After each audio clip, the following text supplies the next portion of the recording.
Good afternoon, everyone. This is Jeff Rumburg. I'm a managing partner with MetricNet, and I will be your host for today's webcast, The Zen of Support.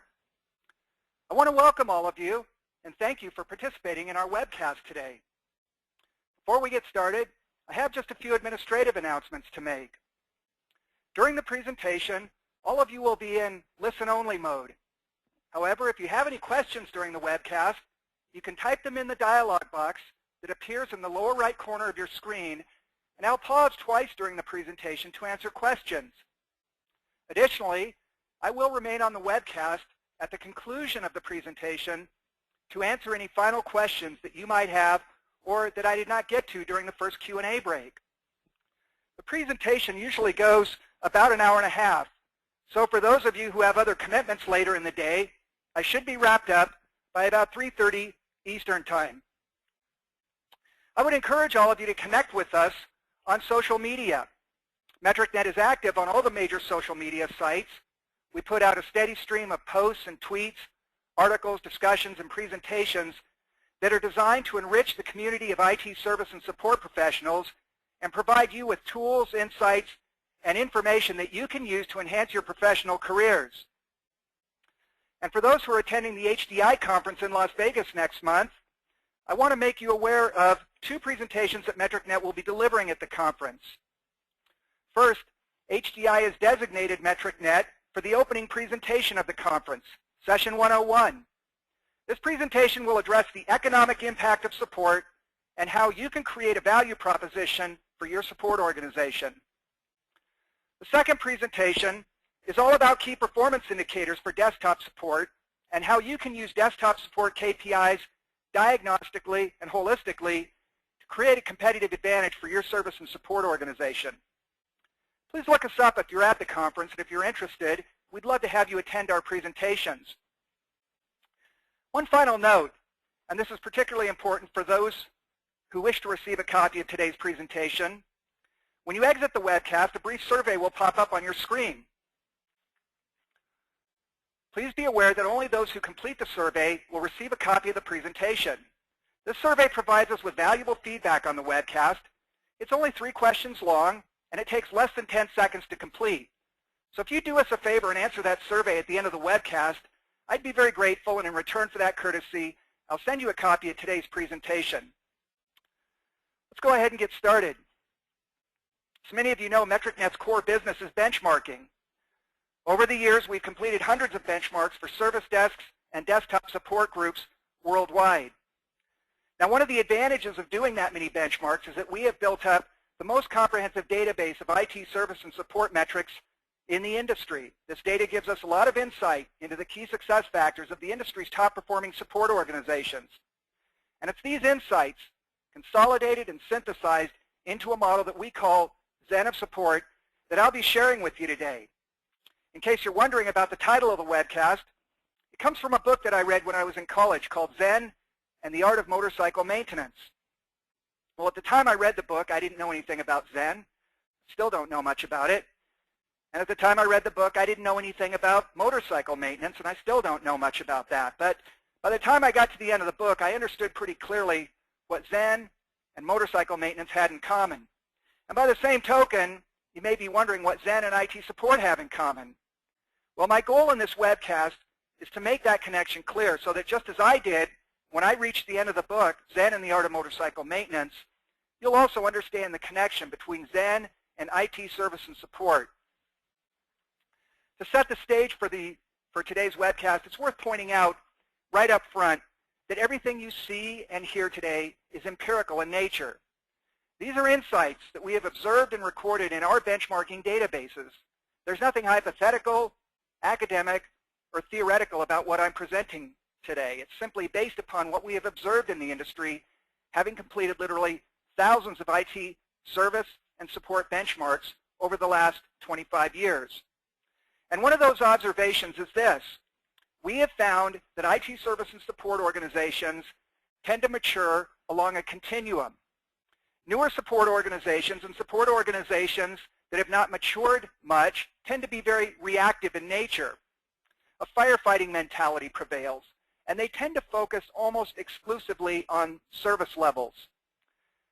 These environments are typically fairly chaotic. Support is continuously playing catch-up with user needs and expectations. But at some point, most support organizations begin to recognize and realize that there's got to be a better way to do things, and so they begin to evolve. They start making investments in training and tools and processes that enable them to become more preventive and more proactive, to become more responsive to user needs and expectations. And those support organizations that are the most successful at evolving these concepts become what we call strategic stage service and support organizations.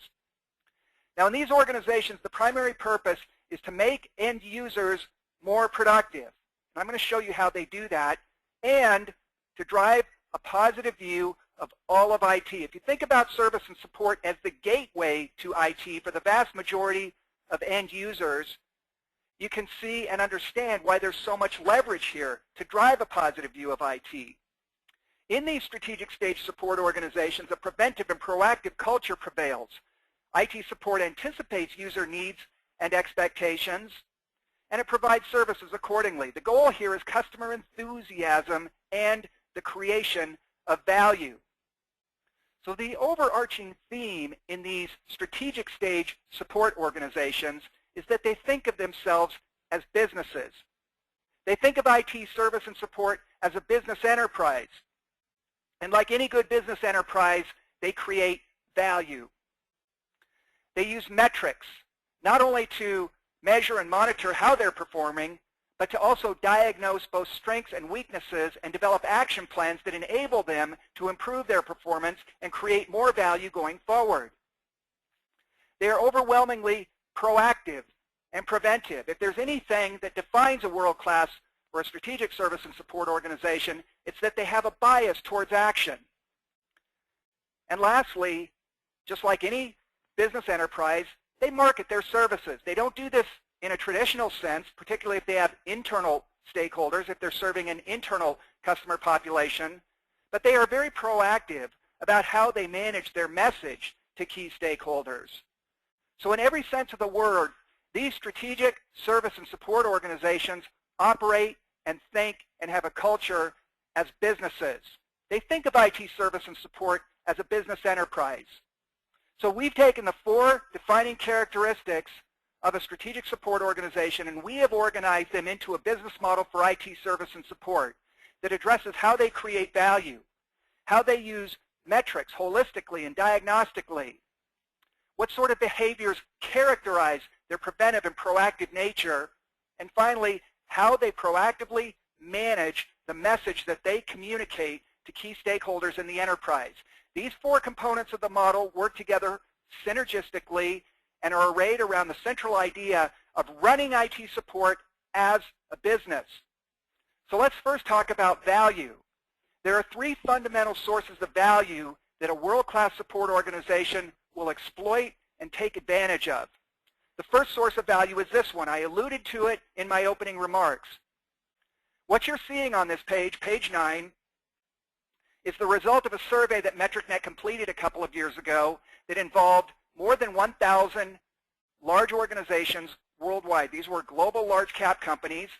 We offered them a multiple choice survey, and we allowed 3 responses per survey. Now, this was a survey delivered to end users, not to IT specifically, not to the service desk or desktop support, but to end users in these 1,000 plus organizations. We asked them a series of questions about what drove their view of corporate IT, and we offered them more than 30 responses. They could pick up to 3 of them, which is why when you add up these numbers, it comes to more than 100%. But the number 1 response was the service desk. In other words, these end users are saying 84% of the time that my experience, my interactions with the service desk are what drive my view of all of IT. The second most common answer at 47%, desktop support. Now this makes sense if you think about it, because the vast majority of end users don't spend time in the NOC. They don't spend time hanging out with the applications people. They don't go to the data center. They're not familiar with that. But what they are familiar with is the service and support that they get from IT. It might be from a move add change that was done by desktop support. It might be from an install, a remote install that was done by the service desk. It might be something as simple as a password reset that was done by the service desk. But overwhelmingly, it is IT service and support that drives customer satisfaction for all of IT. Now, this ought to be a wake-up call for any manager in information technology. If you're a CTO, if you're a CIO, and I know we've got close to 50 of those on our call today, this should be a wake-up call to invest not only the dollars, the headcount, the technology, but your time and energy in order to ensure that service and support are in fact delivering world-class service and support, because this is what drives customer satisfaction for all of IT, and it is a proxy for what these stakeholders think of your performance as a CTO or as a CIO.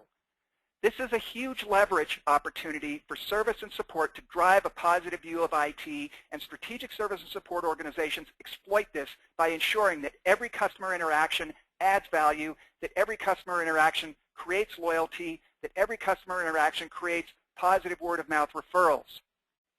Secondly, strategic service and support organizations recognize that they have an opportunity to make end users throughout the enterprise more productive. Now, this chart looks a little bit complicated, so let me explain what we've got going on right here. In the lower box here, the table, what I've shown is two IT support functions, one being the service desk, the second being desktop support. I've got three performance indicators associated with each one.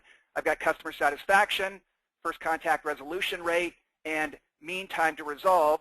I've got the same metrics for desktop support. FCR refers to first contact resolution rate on incidents, not service requests, and then the mean time resolve is typically measured in hours for desktop support.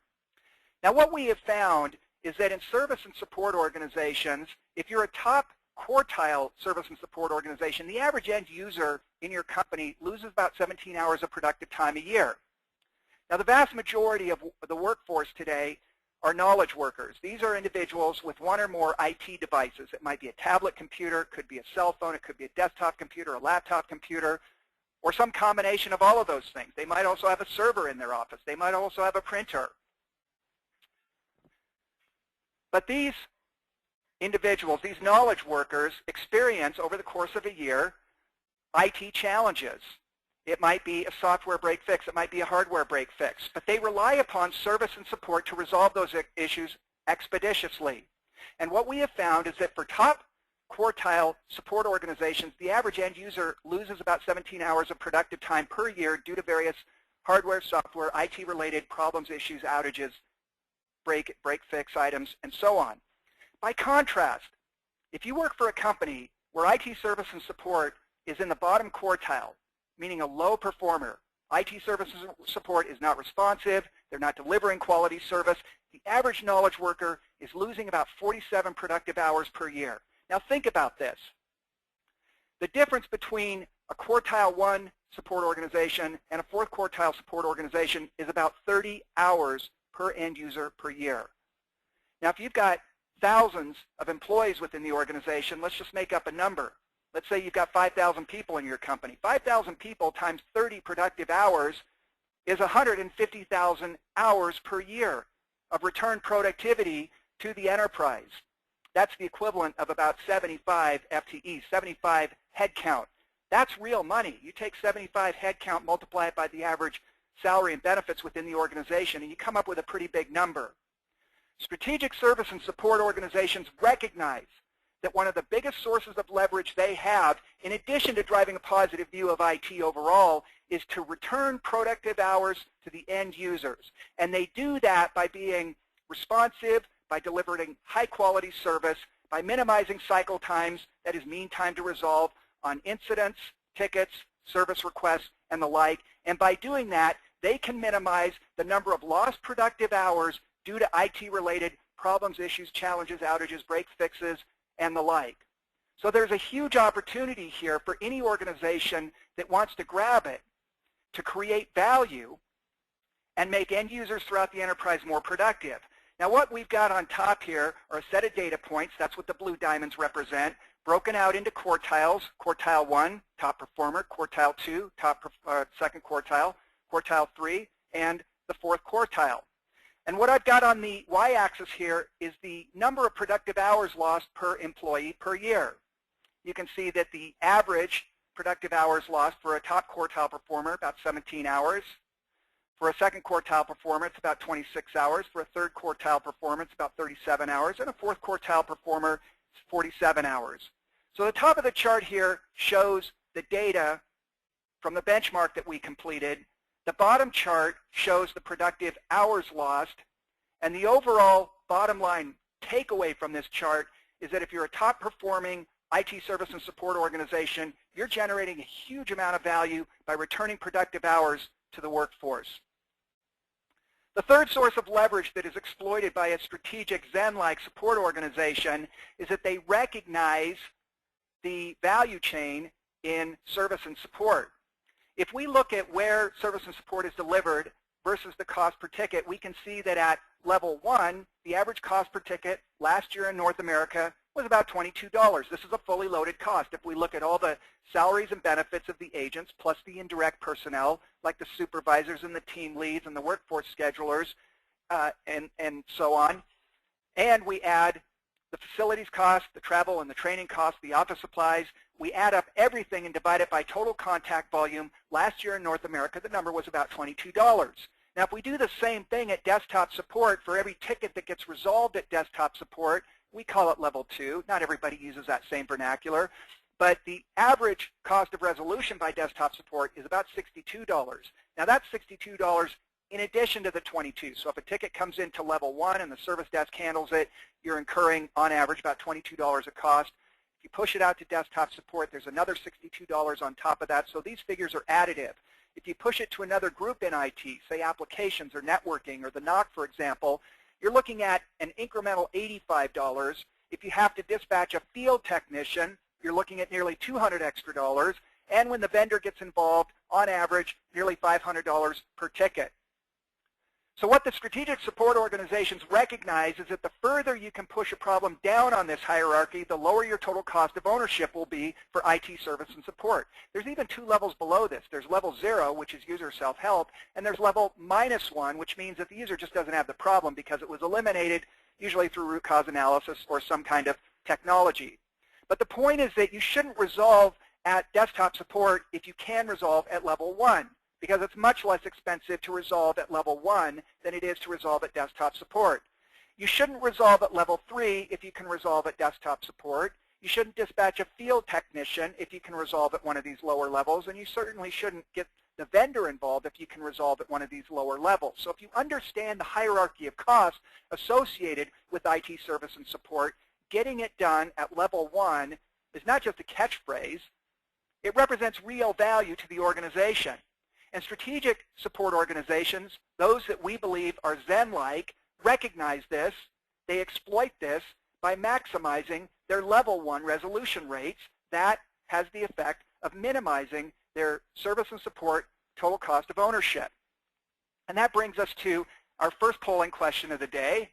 And our first polling question of the day has to do with first level resolution rate. And specifically, the question is this: do you track first level resolution rate in your service desk? Now, this is different than first contact resolution rate. First contact resolution rate means you do it on the very first contact with the customer. First level says you don't have to do it on first contact, but it still has to be resolved at level 1. This is a proxy for total cost of ownership, which is why I'm asking the question. Okay, we've got about 70% of you weighed in on this one. Give you another 10 seconds or so. Please weigh in on this poll if you haven't done so yet.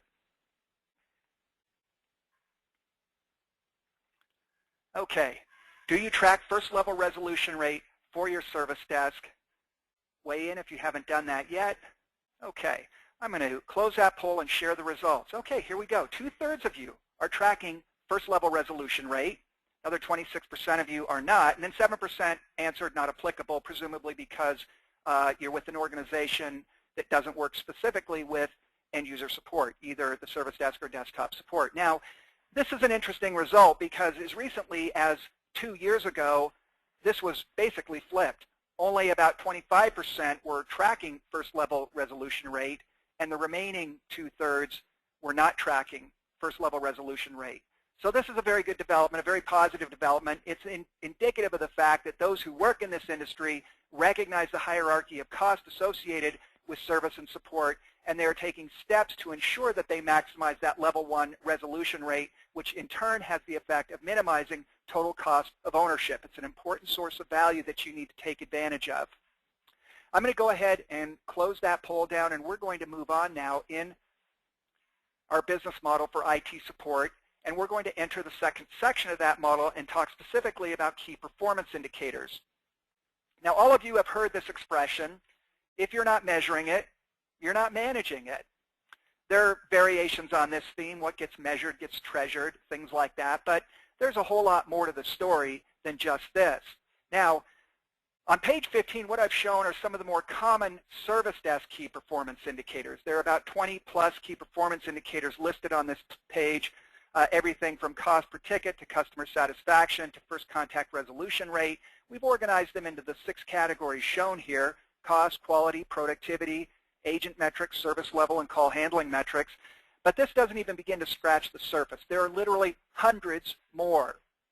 But these represent some of the most common service desk metrics we see in the industry. And on page 16, some of the more common desktop support metrics broken down into 7 categories: cost, quality, productivity. We've got service level, technician, and ticket handling metrics. And finally, we've got workload metrics, things like the number of tickets per seat per month, incidents per seat per month, and the like. Once again, there are literally hundreds more, but these represent the most common. There's nearly 30 key performance indicators on this page. But this presents us with a dilemma. The dilemma is this: many service and support organizations have a lot of data, but they don't do much analysis with that data. And if you don't do much analysis, it's very difficult to gain insight. If you don't gain any insight, chances are you're not going to take any action. But KPIs by themselves don't have much value. They're interesting, but unless you're willing to analyze them, gain some insight from them, and act on them, they haven't really done anything for you. And so what we've seen emerge in the industry over the last 3 to 5 years is what we call the holistic approach to performance, measurement, and management. Historically, IT service and support organizations spent a whole lot of time measuring their performance, but they didn't do much with it. They didn't do much analysis, didn't do much action planning, and as a result, we didn't see much action coming out of those key performance indicators. But as you can see from the red arrow, the value increases as you move up the pyramid. So what the Zen-like strategic support organizations have done is turn this pyramid upside down, and they say, we're going to focus on a small number of performance measures because we know that measurement by itself doesn't do anything for us. But what we are going to do is spend a fair amount of time analyzing that small number of measures, and then a fair amount of time developing action plans for those metrics. And finally, where we're going to focus our attention is where the rubber meets the road. That is on the action, because this is where you gain the benefit from the key performance indicators that you track and trend. And so what this suggests is that there is a short list of key performance indicators that really matter. So when it comes to KPIs and service and support, less is really more. The 80-20 rule, or even the 90-10 rule, really applies. What I've shown on this page is the short list of key performance indicators that really matter for the service desk. There are 7 KPIs here, and then on the next page I've got 8 KPIs that really matter for desktop support. Let me explain very briefly the service desk metrics. Cost per ticket is your primary measure of efficiency, and customer satisfaction is your primary measure of effectiveness. Together, these represent what we call the foundation metrics because ultimately nothing else matters. Now that might sound very draconian, but if you think about it and you look at your service and support organization through the lens of, will this have the ultimate effect of reducing my cost, or will this have the ultimate effect of improving customer satisfaction and the customer experience, you can greatly simplify the management of a service and support organization by focusing only on those things that either drive out costs or improve the quality of the customer experience. Because if they don't do one of those 2 things or both of those things, it's not worth doing. Simple as that. I don't care if it's a training decision, a decision to consolidate service desks, a decision to hire, a decision to terminate. If the ultimate effect is not either a reduction in cost or an improvement in the quality of the customer experience, don't waste your time. Don't do it. So these are the foundation metrics, cost per ticket and customer satisfaction. But if I'm doing an assessment or a benchmark of a service desk, I can't go out and just cut costs to reduce costs, and I can't just go out there and improve customer satisfaction, but what I can do is affect the levers that drive cost and customer satisfaction. And specifically, agent utilization is the underlying driver of cost per ticket. Why? Because this is a labor-intensive function, and the vast majority of your cost is tied up in labor, salary, and benefits. The key driver of customer satisfaction is first contact resolution rate. You don't have to take my word for this. I'm going to prove it to you in a few minutes by showing you data from literally hundreds of service desk benchmarks that we have done that show the correlation and the cause-effect relationship between FCR and customer satisfaction, between agent utilization and cost per ticket. So the underlying drivers, the things you have control over, the levers you can pull to achieve a lower cost and a higher customer satisfaction are agent utilization and first contact resolution rate. We also look at first level resolution rate for the reason that I explained when we were doing the first poll, which is that FLR, first level resolution rate, is a proxy for total cost of ownership. The higher your first level resolution rate is, the lower your total cost of ownership is going to be. We also look at agent job satisfaction because this is a bellwether metric. It has an impact on just about every other key performance indicator in the service desk. Contrary to popular belief, agent job satisfaction is not just something that happens. As many of you probably know from working in this industry, low morale is a persistent problem. It's rampant in the industry. And there's a belief, a mythology, if you will, in service and support that, well, agents just, they like to grumble, they're unhappy, it's just a low morale job, it's a high-stress burnout job. Some of those things are true. It is a high-stress job, it is a burnout job if the agents are not managed properly, but there are very proactive things that a service and support organization can do to improve agent job satisfaction and to manage that. And since agent job satisfaction does have a secondary impact on everything from first contact resolution rate to customer satisfaction to cost per ticket, it is critically important to proactively manage agent job satisfaction. I'll show you how that's done at the Best in Class a little bit later in this presentation. Finally, because every service and support organization has a lot of different key performance indicators, sometimes it's difficult to answer a simple question like, how are we doing? Are we better off this month than we were last month? Are we better off this quarter than we were last quarter? When you've got all these different metrics, oftentimes moving in different directions, it can be a challenge to answer that question. So what we've created as a solution to that dilemma is a balanced scorecard that gives you a single, overarching, all-inclusive measure of your service and support performance. Now, as I mentioned, there's a very similar set of metrics for desktop support. We've got cost per ticket and customer satisfaction, utilization, and FCR for incidents. Unlike the service desk, however, service levels in desktop support make a big difference. The mean time to resolve in desktop support is a primary driver of customer satisfaction. When we were looking at the KPIs that really mattered for the service desk, you don't see speed of answer here. You don't see call abandonment rate. You don't see percent of calls answered in 30 seconds because, quite frankly, they don't drive much of anything. They don't have much of an impact on customer satisfaction. And again, I'm going to show you the data to prove that in a few minutes here. So we do have a service level when it comes to desktop support because mean time to resolve does have an impact on customer satisfaction. The sister metric, if you will, to first level resolution rate in the service desk is percent resolved level 1 capable. Let me explain this. If you're in a desktop support organization and you handle 1,000 tickets a month and 200 of those should have been resolved at level 1, then your percent resolved level 1 capable is 20%. And by the way, 20% puts you right at the industry average. The lower that number is, the better, because that means you're driving your cost down to level 1, where it is much less expensive to resolve tickets. Technician satisfaction, that's parallel to agent job satisfaction, and it's just as easy to create a balanced scorecard for desktop support as it is for the service desk. Now going forward, as we continue our discussion of key performance indicators, we're going to use service desk examples, not for any particular reason, but just for illustrative and demonstrative purposes. We're going to use a service desk example, and I'm going to start by explaining how a balanced scorecard is created. As you can see here on page 22, we've selected 6 metrics for our scorecard. These are among those that I believe are most important. Now, as I've just told you, I don't think service levels matter very much, but almost everybody in the world wants to see a service level in their balanced scorecard, so I've included it. Now, I've weighted each metric according to its relative importance. These, of course, add to 100%, And these represent my judgment as to which metrics are more important. You don't have to follow this. You can weight them any way you want to, and you can even pick a different set of metrics. But I've overweighted cost and customer satisfaction because these two metrics are the foundation metrics, and they deserve a higher weight. Then what you do is for a benchmarking peer group that is comparable to your support organization, whether you're doing this for desktop support or the service desk or a combination of the two, what you need are benchmarks from support organizations that are comparable to you. And you need to be able to identify what the worst case scenario is for performance on each of these 6 metrics and what the best case scenario is for performance on each of the 6 metrics.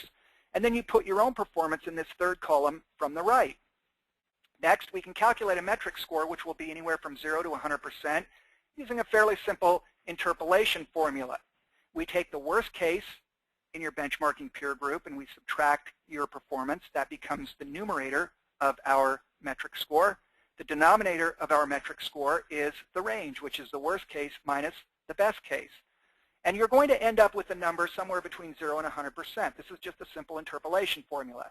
If you're closer to the low end, as this service desk is, they have a low score, just 39.9% for customer satisfaction. That's because their customer satisfaction of 77.2% was much closer to the low end than it was the high end. By contrast, they got a pretty good score on average speed of answer because their 60-second speed of answer was much closer to the best case at 13 seconds than it was to the worst case at 192 seconds. The final step in this process is to multiply your metric score by the metric weighting to come up with a balanced score in the right-hand column. And when we add all these things together, we come up with a single overall score for the performance of this service desk. As I mentioned a moment ago, the exact same process works for desktop support. You just need to pick the key performance indicators that really matter. You weight them. You put some benchmarking ranges in these 2 columns. Your performance goes in the third column to the right. You calculate the metric score using this interpolation formula, and then you calculate a balanced score. Now, the first time you do this, your score might not mean very much. But when we run literally hundreds of support organizations through this algorithm, we find that the average balance score is about 50%. Not only that, but the distribution is normal. We get a nice bell-shaped curve right above 50%, with tails running off to the right above 70% and tails running off to the left below 30%. And this enables you to communicate to key stakeholders within your organization how you're performing over time. You can compare to other support organizations, which we've done here on page 23. Here's our balance score, 55.6%. That's what came off the scorecard here. And you can see that compared to roughly 100 other service and support organizations where the average balance score was just 50.3%, that this score of 55.6 is definitely above average. It's in the second quartile. It's not a great score, but it is a score that is above average. The dashed line here represents the average score, average balance score for the service desks in this comparison group. So the orange bar here represents the score of this support organization. So the balanced scorecard enables you to compare to other service and support organizations on a fair, comparable basis, a level playing field, if you will. Not only that, but if you update the scorecard every month or at least once a quarter, you can see how your performance changes over time. That's what these blue bars here represent. Over the course of 1 year, you can see that this support organization improved its balance score from around 60% to something closer to 80%.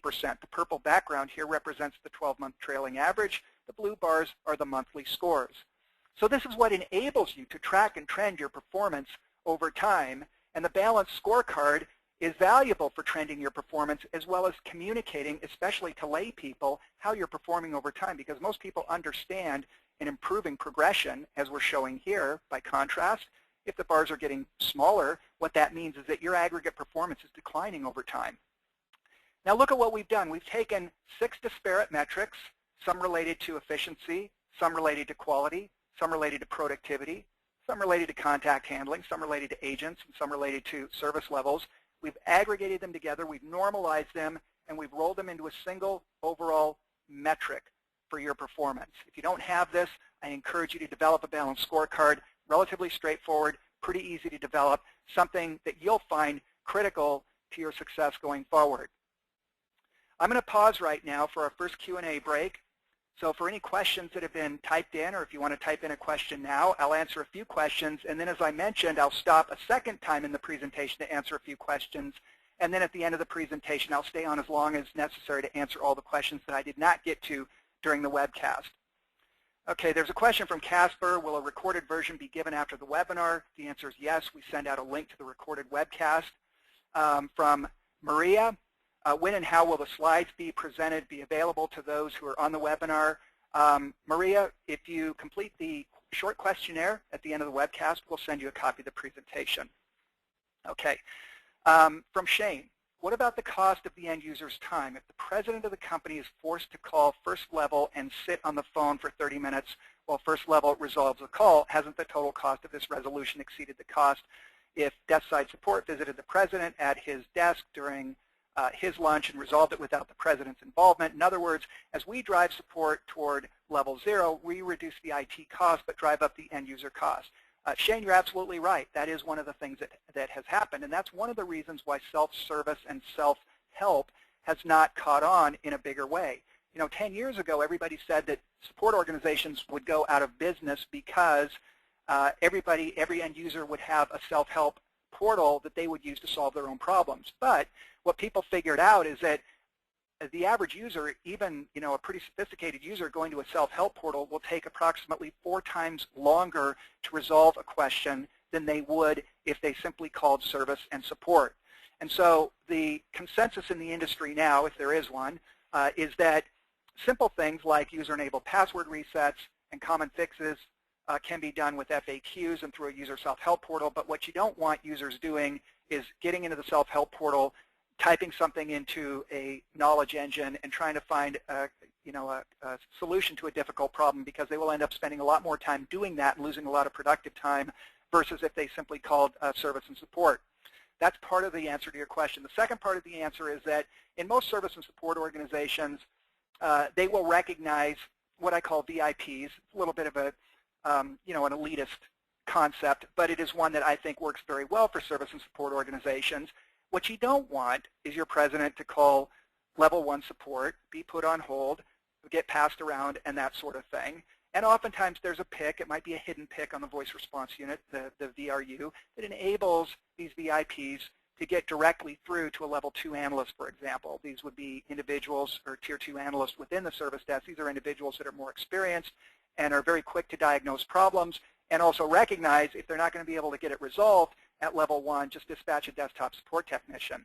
And I will acknowledge, Shane, that there are some organizations that will automatically dispatch a desktop support technician for the C-suite type executives, and sometimes even executives that report up to the C-suite, meaning chief level CEO, CIO, CFO, and the like.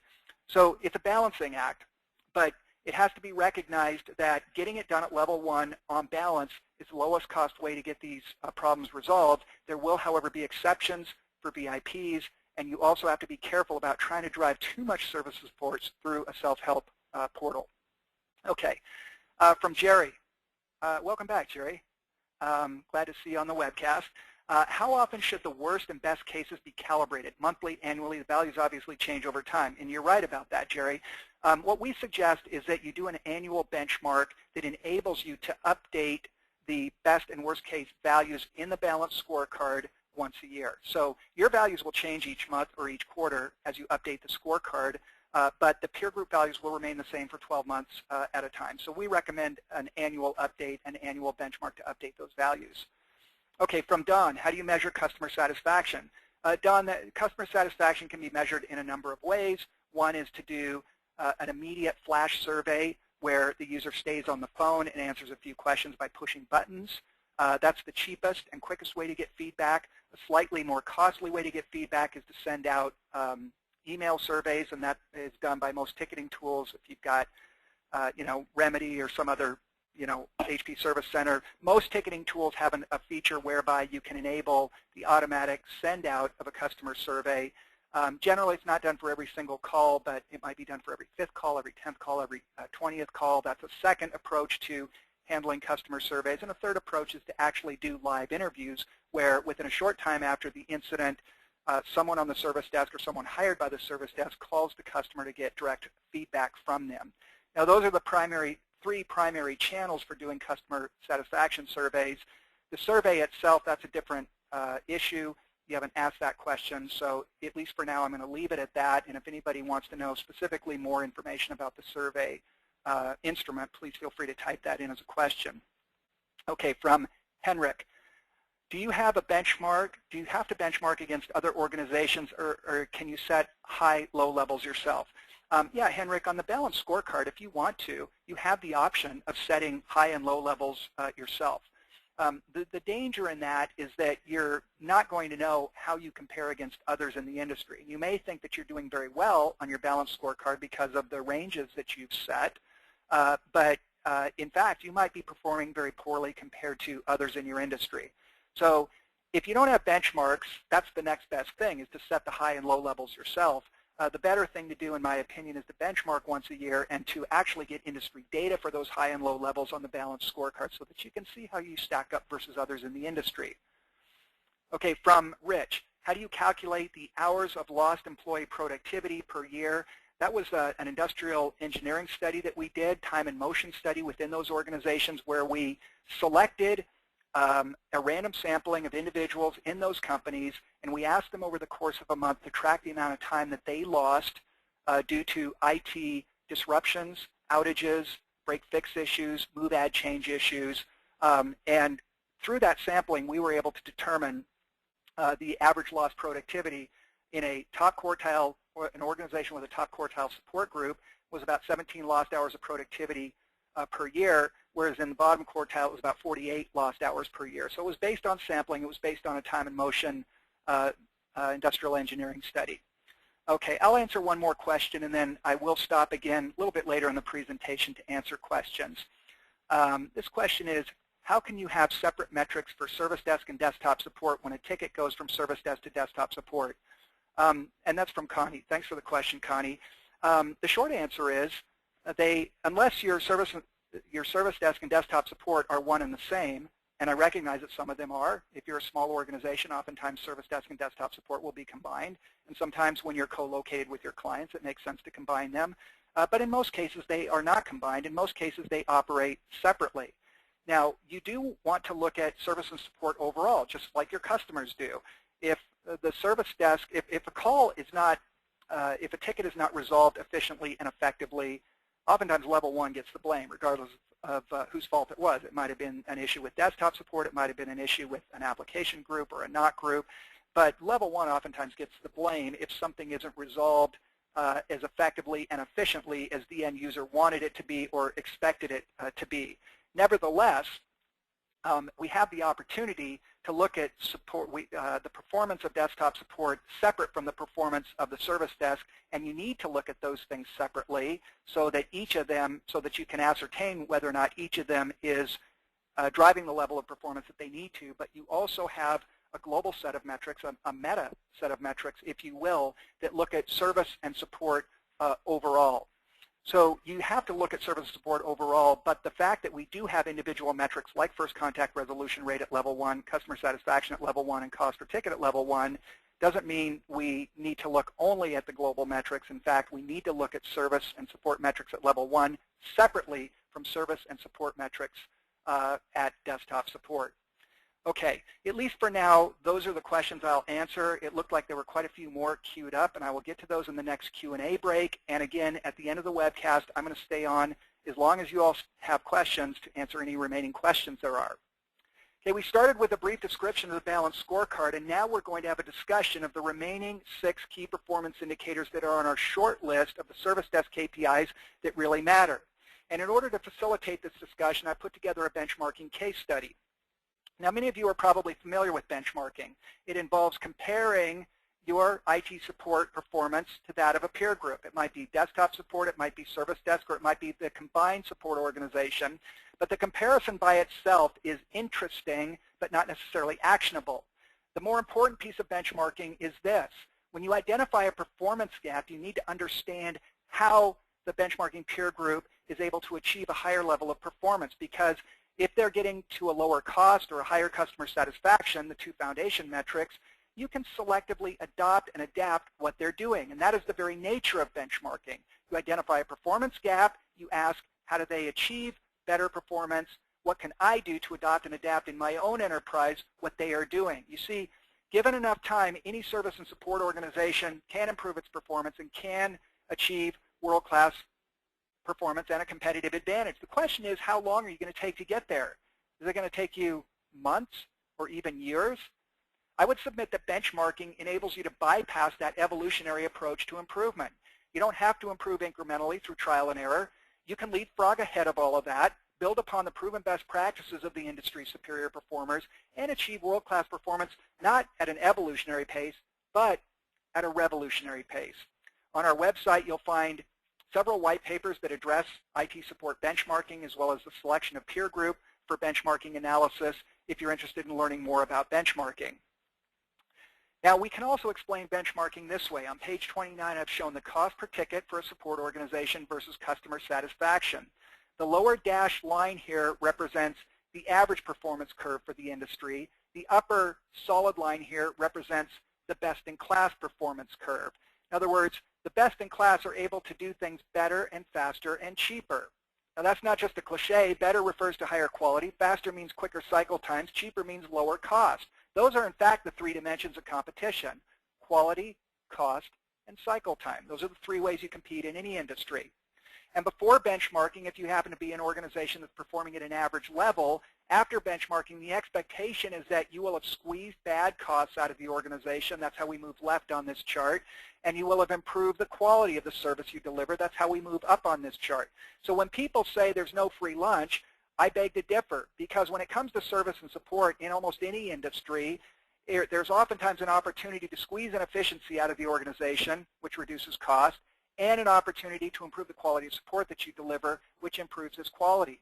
So once you're operating on this upper curve, you become optimized. You might choose to become a very high-cost, high-performance support organization, but you can be just as best-in-class if you are a lower-cost, lower-quality support organization. The key here is that you are optimized, and if you're operating on this upper solid curve, you have, in fact, optimized yourself. And that brings us to the second set of polling questions for the day. And this set of polling questions, of course, has to do with benchmarking. The first polling question is this: have you benchmarked your support organization within the past year?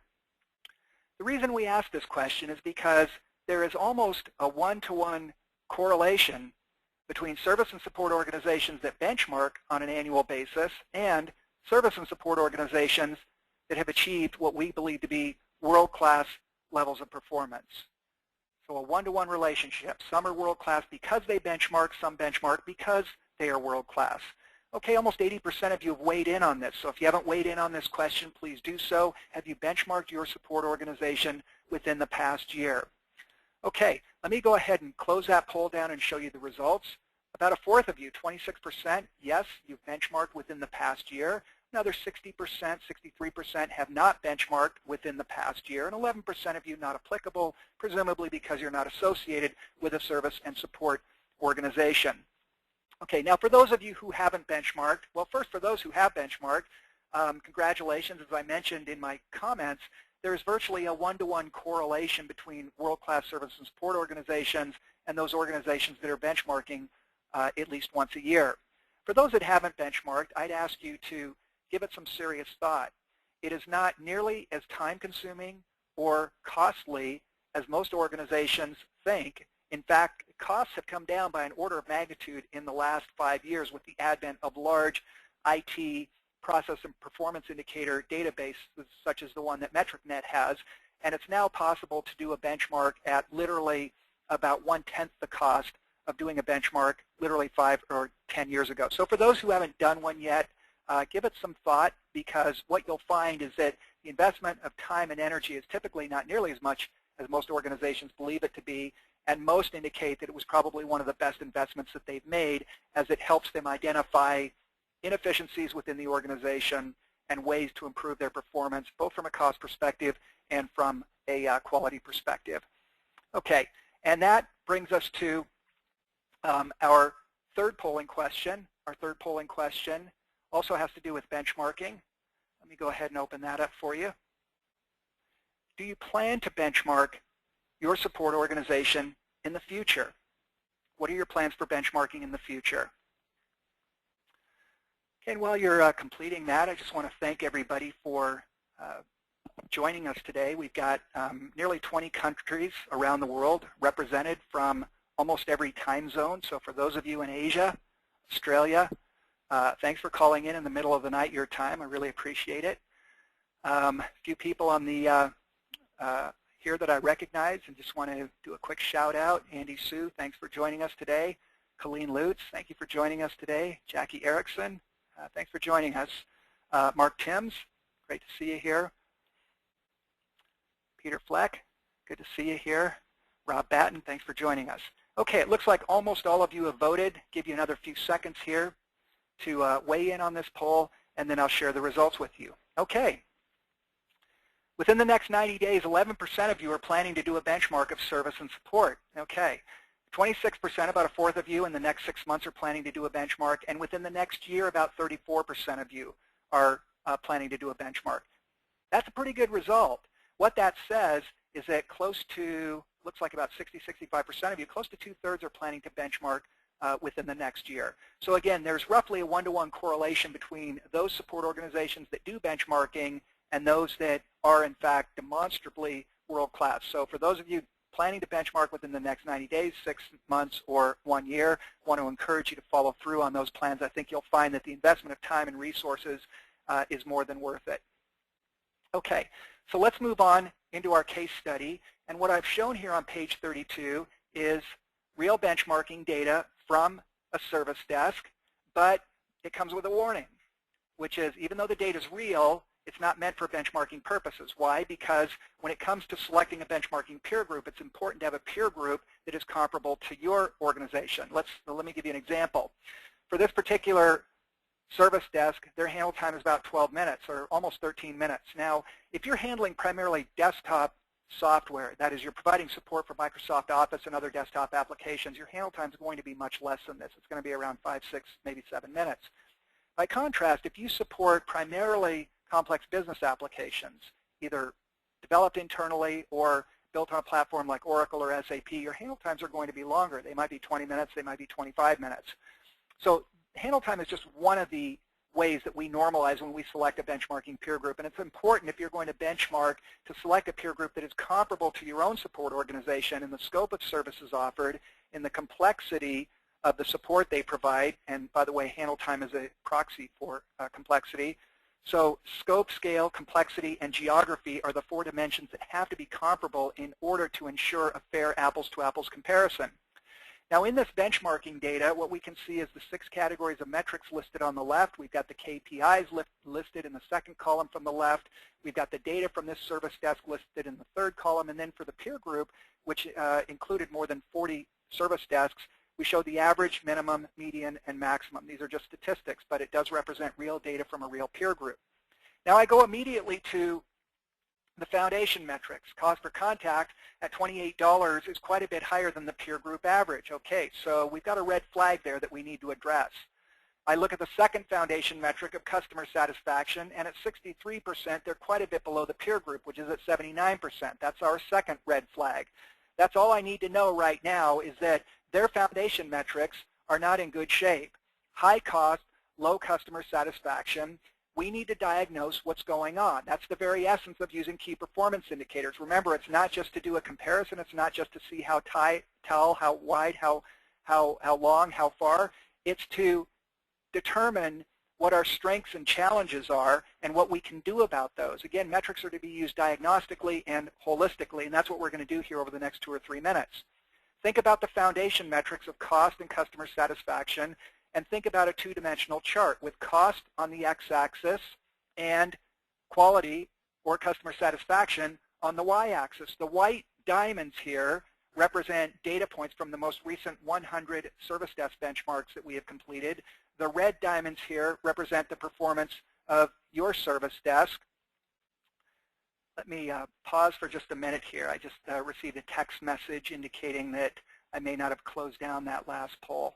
It looks like it is closed down, so hopefully everybody's still seeing my presentation here. Okay, I'll continue.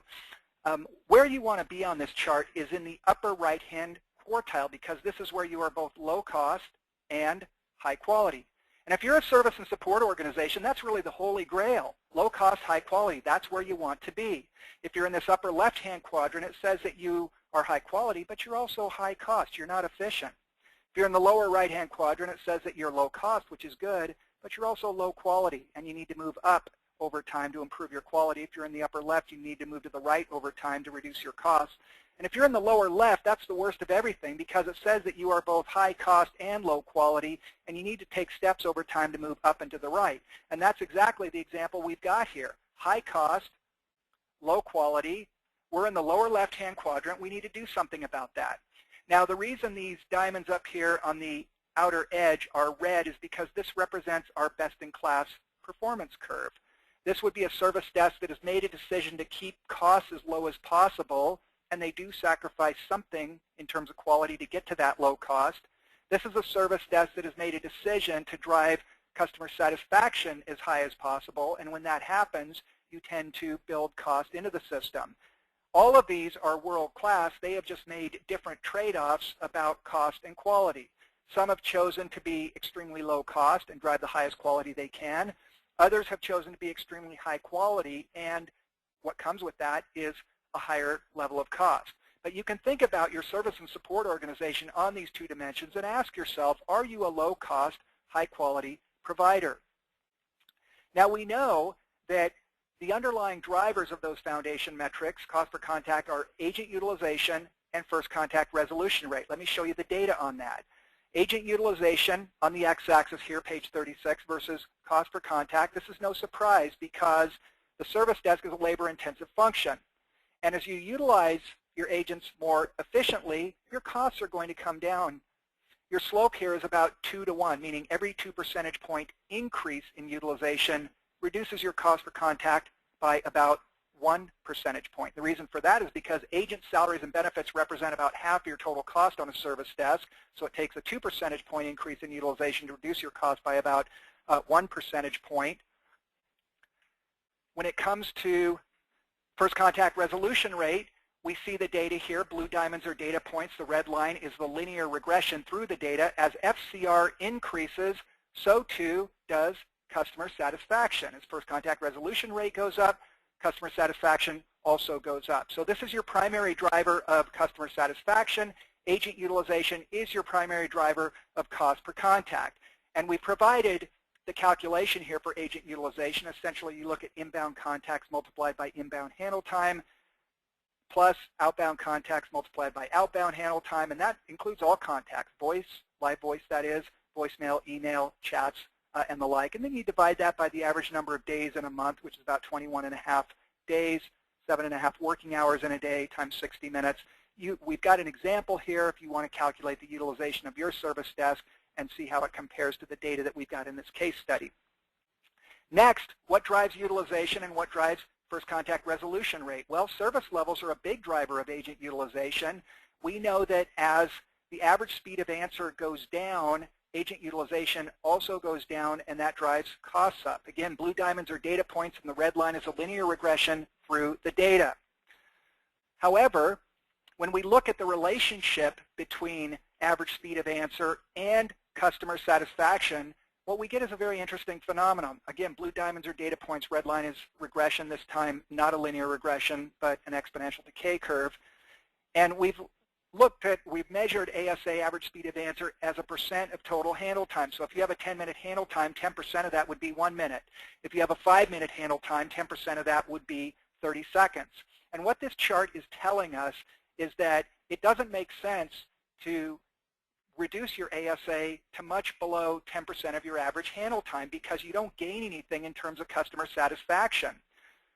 However, as you drive that ASA down, you do increase your cost. Now, if any of you have worked in workforce scheduling before, you've seen this phenomenon. As you go towards a lower ASA, a lower abandonment rate, a higher percentage of calls answered within 20 or 30 or 50 or 60 seconds, your costs go up because you need more bodies, you need more agents to answer the calls quickly.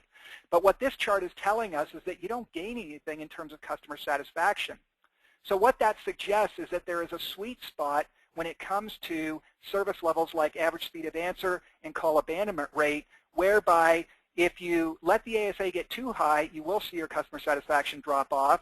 But if you let it go too low, you gain nothing in customer satisfaction, but you do see your costs go up. So it's critically important to recognize this.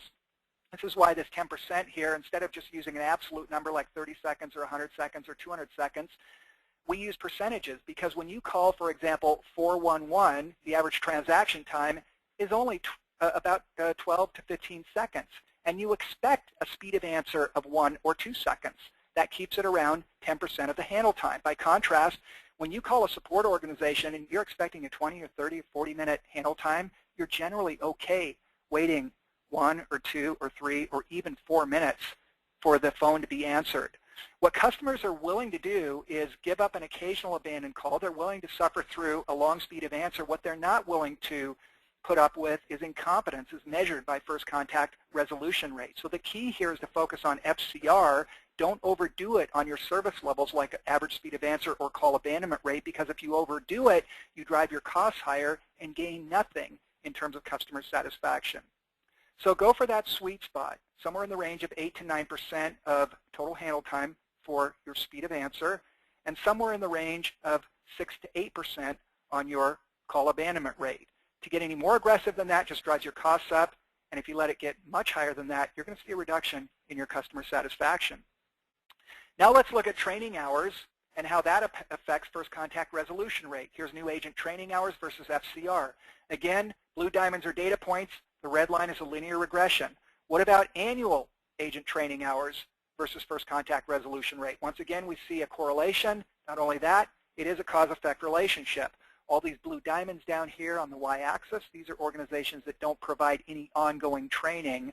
Once they do the initial training, the agents are kind of on their own. They don't get any ongoing training. But you can see that as the training hours go up, so too does FCR. And we know from our cause-effect diagram that if FCR goes up, customer satisfaction also goes up. So what I hope you get the sense of here is that there is a linkage, there is a connection between these key performance indicators, and every key performance indicator impacts just about every other key performance indicator. So we can do our build now with the foundation metrics of cost per contact and customer satisfaction, driven respectively by agent utilization and first contact resolution rate. Those are driven by this third order set of metrics. Agent satisfaction, a key indicator, as you'll shortly see. Agent satisfaction, in turn, driven by the amount and quality of coaching they get, whether or not there's a career path, and the amount of training they get. So let's get back to our benchmark. We know our costs are high. We know our customer satisfaction is low. What is the big driver of cost? Remember, agent utilization. So let's look at that number. Agent utilization at 46.7% compares unfavorably to the peer group average at 53%. Well, the next question is, what drives agent utilization? We just went through this. Service levels drive agent utilization, so let's look at those. The ASA for this support desk was 18 seconds. The peer group average was 45 seconds. Okay, that's pretty aggressive. The call abandonment rate, 2.9% versus the peer group at 8.1%.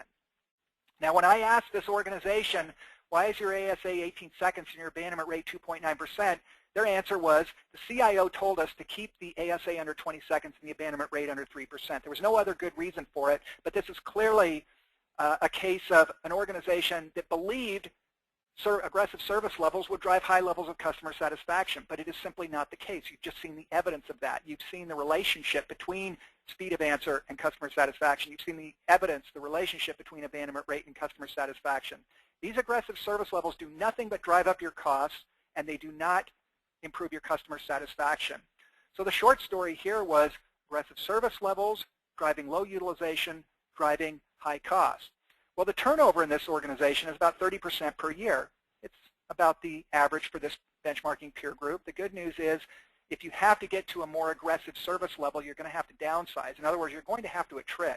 Doesn't mean you have to lay people off. You've got 30% turnover every year. As agents leave, just don't backfill.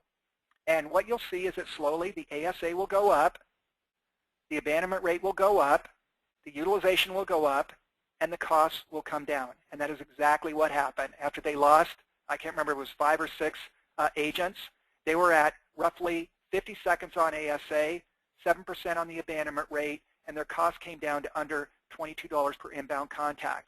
A very simple diagnosis, simply by understanding the cause-effect relationship of the key performance indicators. What about customer satisfaction? They're at 63%. The peer group's at 79%. We know from this that the biggest driver of customer satisfaction is first contact resolution rate. So let's look at their FCR. At 51.3%, they compare very unfavorably to the 71.2%. So there's our first smoking gun, low FCR. Well, what's the big driver of FCR? Training hours. So let's look at their training hours. New agent training hours, 36 hours versus 79 hours for the peer group. Annual agent training hours, 12 hours versus 34 hours for the peer group. So the short story here is the same as the long story. They invested more in training, and specifically training that was designed to improve their first contact resolution rate. So they looked at the tickets that they were not resolving on first contact. They put them in buckets and said, what can we do to resolve a larger number of tickets on first contact? And they created specific training programs designed to help them improve that FCR from the miserable 51.3% to something much, much better. And they did that by increasing their training and specifically focusing their training on first contact resolution rate. So here again, in a relatively short period of time, in this case it was even faster than reducing their costs, within about 90 days, through training, they were able to improve their FCR to nearly 80%, and they saw their customer satisfaction rise to about 84%. You see, if you understand the cause-effect relationships of the key performance indicators, whether it's desktop support or the service desk, you're in a very powerful position to pull the levers that you need to pull to achieve desired outcomes. Improving agent utilization improves cost. Improving FCR improves customer satisfaction. Oftentimes, if your service levels are too aggressive, you back off, you'll get to higher levels of utilization. If your FCR is not where it needs to be, oftentimes you can improve that through training. So let's move on to the third section of our model, the proactive nature of these strategic service and support organizations that think of themselves as businesses. Well, what are some of the common proactive behaviors? Well, proactive support organizations engage in root cause analysis. Some call it closed ticket analysis. I had a client a long time ago tell me that the best call is the call that's never placed, or the best ticket is the ticket that never exists. Not because the user avoids service and support, but because they simply don't have the problem.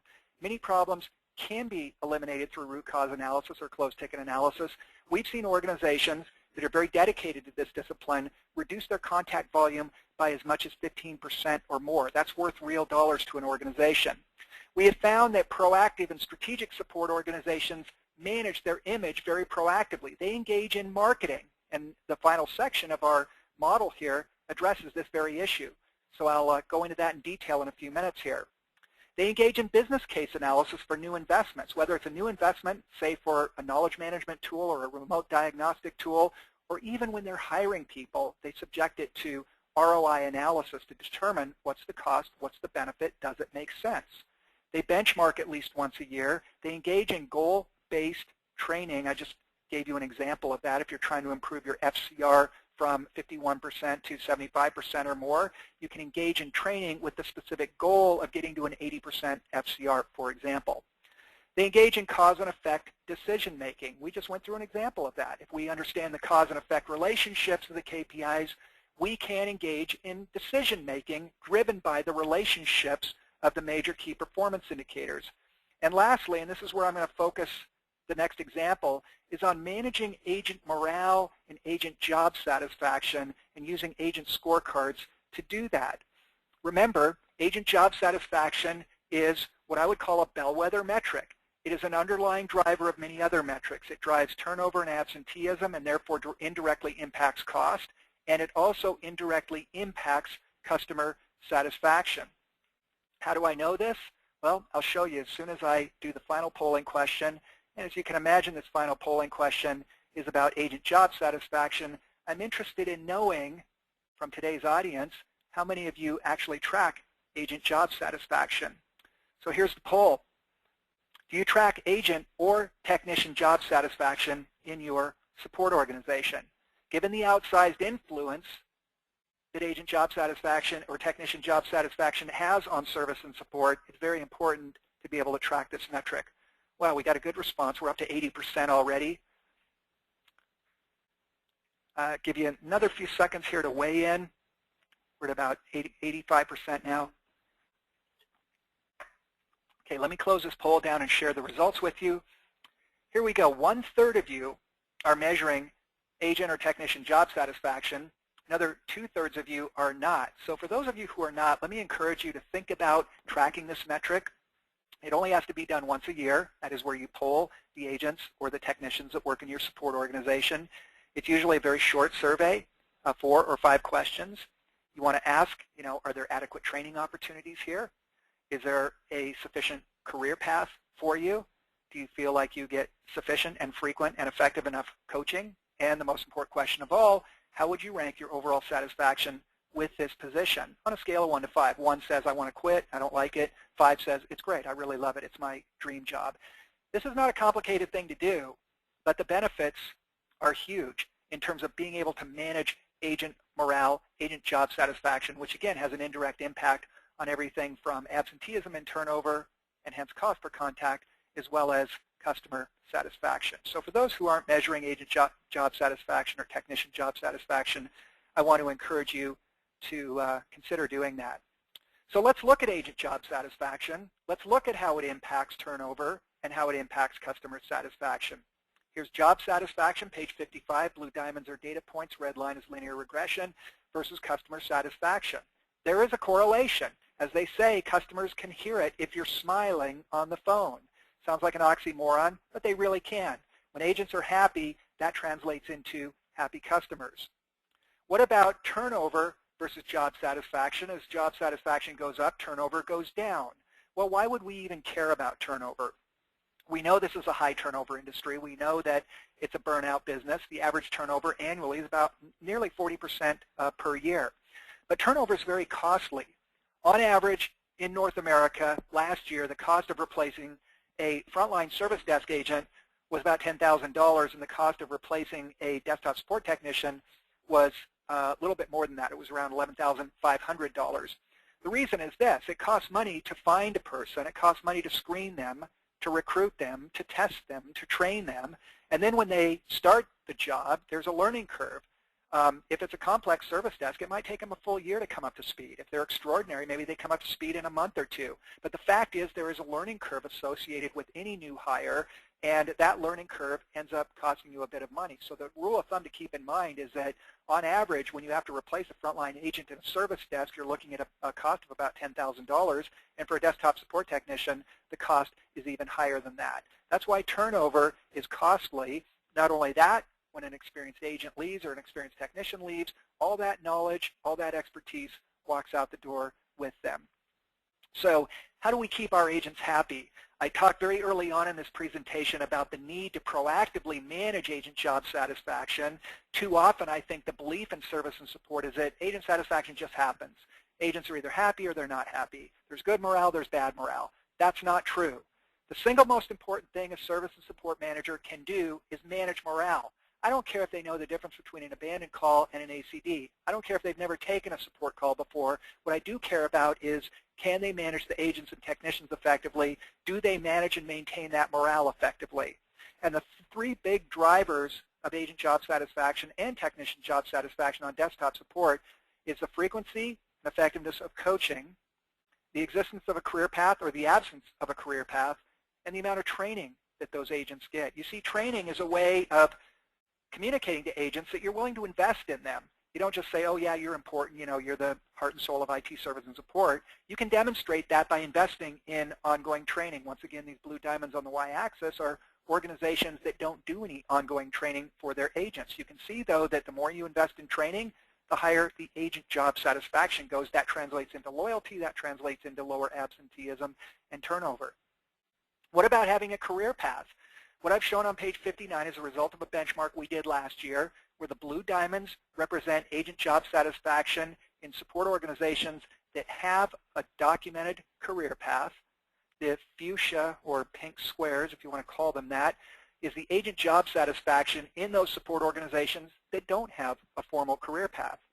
You can see that the average agent job satisfaction when there's a career path is about 81%. By contrast, the average agent job satisfaction when there's no career path is about 72%. So career pathing and training are 2 huge drivers of agent job satisfaction. Coaching as well, frequency as well as effectiveness, can drive agent job satisfaction That will translate into lower absenteeism and turnover, translate into lower cost per ticket, and also translate into higher customer satisfaction. That brings us to our second Q&A session of the day. I'll answer a few questions here, and then any remaining questions will be addressed when I get to the end of the presentation. Okay, question from Dan.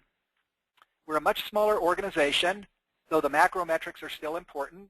Is there a straightforward way to apply the methodology to an IT staff where there aren't as many levels in the division of labor? I assume, Dan, you're talking about a combined service desk and desktop support organization. I don't know that for sure, but I'm assuming that from your question. And certainly there is a way to measure the performance of that organization. You can still look at metrics like first contact resolution rate. You can look at metrics like customer satisfaction. You can look at agent job satisfaction. You can look at the service levels like speed of answer for level 1 resolve tickets and mean time to resolve for desktop resolve tickets. So even if you're small and you have a combined organization that does both service desk and desktop support, you can still manage and track your performance. And I would suggest that it's critically important to do exactly that because, as they say, what gets measured gets treasured. If you're not measuring it, you're not managing it. So regardless of how large or small you are, there should be a core set of key performance indicators that you use not only to track and trend your performance, but to diagnostically identify strengths and weaknesses within the organization and then act on those strengths and weaknesses by developing action plans. Okay, from Connie, can you share the calculation for cost per ticket? I explained that very early in the presentation, Connie. The numerator is all cost, including agent salaries and benefits, plus salaries and benefits for indirect personnel like supervisors, team leads, QA/QC people, workforce schedulers, and the like. The denominator is all costs, or excuse me, the denominator is all contacts, including voice contacts, email contacts, chat, fax in, walk-in, everything. And I'm sorry, I missed something in the numerator. In addition to all the salaries and benefits for the agents and indirect personnel, you also have facilities costs, you have travel and training, you have telecommunications costs, you have technology expense. So we've got all costs divided by all contact volume. That's how we come up with cost per ticket. The average in North America last year was about $22. From Paul, if your performance quartiles where you track average productive hours lost, how have you defined which service desk sits in which quartile? What we did, Paul, is we created a balanced scorecard for each one of the service desks in that study. We divided the balanced scorecard into quartiles, and we showed you on that one chart what the average customer satisfaction, mean time to resolve, and cost per ticket was in each of those quartiles. So we put them all in a balanced scorecard, divided them up that way, and then came up with the statistics that we showed you for each quartile for the 3 metrics I just mentioned. Okay, from Susan. Do you need individual graphs to manage each KPI? For example, how can cost be compared in the same graph as agent utilization? You can certainly have individual graphs, Susan, but what I was trying to illustrate by showing cost versus utilization is that the two are very strongly linked. Utilization drives your cost. That was the key point of that chart. But you don't necessarily need to show every KPI on every chart. I was just trying to show on that chart what the cause-effect relationship was between utilization and cost. Okay, from Abdul, what if you're unable to get all the KPIs needed? Well, if you can't get some of the key performance indicators, Abdul, use the ones that you've got. And if there are KPIs that are relatively easy to get that you're not tracking, like agent job satisfaction, for example, or FCR, which people think is hard to get but isn't hard to get, I would suggest that you go after the low-hanging fruit, start tracking the metrics that you don't have, and use the metrics you do have to create a rudimentary scorecard to start tracking your performance. Okay, from Russell, where do you get peer group values? We get them, Russell, through benchmarks that we do. We conduct many benchmarks every year. We collect data from those benchmarks, and that's where our peer group values come from. From Paula, does MetricNet provide benchmarks? Short answer is yes, we provide benchmarks. From Alex, can this be applicable to a Tier 2 service department? In other words, Tier 1 support would be handled by a reseller. Tier 2 is the actual vendor. Yeah, absolutely, Alex. We do benchmarks of Tier 1 and Tier 2 organizations all the time. The key thing is to select an appropriate peer group if you're going to do a benchmarking comparison to make sure that you're comparing Tier 2 to Tier 2. And in terms of creating a balanced scorecard, you just have to make sure that the scorecard you create contains metrics that are relevant to a Tier 2 support organization. From John, with scores, do you include stretch goals and include them in your scorecard, best case and worst case number, then get way out of control? John, generally we use the benchmark values from in the scorecard for worst case and best case scenario. And the reason those are safe values to use is because no single support organization will ever achieve all of those best values. It just doesn't happen. And no single support organization will achieve all of those worst values. The best and worst come from different support groups within that peer group for the balanced scorecard. So if you happen to exceed a best case scenario, well, you're going to get more than 100% on that metric. If you happen to fall below a worst case scenario, you're going to get negative points on that particular metric. But it almost never happens. I've very rarely seen this happen in my career. So in general, you're going to be okay if you use the benchmarking numbers for worst case and best case scenario. But if you chose to, you could put stretch goals in there. There would be nothing wrong with doing that. Okay, let's see. I'll answer one more question, and then I'll finish the presentation and answer the remaining questions at the conclusion of the webcast. This is from Paula. When looking at customer service scoring, our organization only sends out surveys on a per task, per incident basis. How would you suggest annual customer satisfaction survey findings into the scorecard? Well, if you're surveying more frequently, Paula, that's fine. If you're getting updates, daily, weekly, monthly, quarterly on customer satisfaction, that's good. That's better than doing an annual survey, in my opinion, because you're getting ongoing feedback. And what you're going to do with that information on customer satisfaction is update your scorecard monthly or quarterly with the latest customer satisfaction data. So what you're doing is, in fact, a best practice. You want to be surveying on a regular, ongoing basis as opposed to surveying, for example, once a year. But your question seems to suggest that you're sending out a survey for every incident. And maybe I'm misinterpreting, but you don't want to send out a survey for every incident because you end up over-surveying. You'll burn some people out who get surveys too often. So what you want is a tool in your ticketing system that keeps track of who was sent a survey and doesn't send them a survey more than twice a year. And generally, you're going to be sending out no more than one survey for every 5 incidents. Sometimes it's as few as one survey for every 100 incidents, but you don't want to be surveying on every single incident. Okay, as I mentioned, I will answer the remaining questions at the conclusion of the webcast, but we've got another 10 minutes to go, and I want to make sure that I wrap up on time. The final section of our business model for IT support addresses marketing. As I mentioned very early on, a business is concerned about generating value. They use metrics. Doesn't matter what business you're in. There are always metrics that enable you to keep score. They use metrics to keep score and identify opportunities to improve their performance. They have a bias towards action, and they make sure that they manage the message. They actively manage stakeholder perceptions. Now, you've heard this expression before, expectations not set are expectations not met. So we need to be serious about how we proactively manage those expectations. And in order to explain this section, the marketing piece of our business model, think about this, a two-dimensional chart where we've got the actual value delivered by a support organization, higher value on the right, lower value on the left. And on the y-axis, we've got the perceived value. The reason we're looking at two axes here is because perception and reality are not always the same thing. They can be very, very different. Now, the only line on here that makes any real sense is the diagonal, because this is where the perceived value is equal to the actual value. So if you're delivering a high level of value and the perception is that you're delivering a high level of value, that's good. Perception and reality are the same. If you're delivering a low level of value and the perception is that you're delivering a low level of value, well, the perception and reality is the same. If you're way up here in the green area, this is where the perceived value is greater than the actual value. And if you're down in the red area, danger zone, perceived value is less than the actual value. It's very common to be in this lower right-hand corner, but it's a very dangerous position because decisions are not based on reality. They're based on perception. And if the perception is that you're not doing a very good job, even though you might be doing a stellar job, decisions will be based on the perception of how you're doing, not on the actual service delivery or the quality of what you're delivering. And those decisions might be incorrect. It might be a decision to insource that is the wrong decision. It might be a decision to outsource, which is the wrong decision. It might be a decision not to fund additional headcount, not to fund a piece of technology. In other words, if decisions are based on perception and the perception is wrong, the decision could very likely be wrong as well. The vast majority of service and support organizations operate in this lower right-hand corner where they're delivering good value, but the perception is that they are not delivering very good value.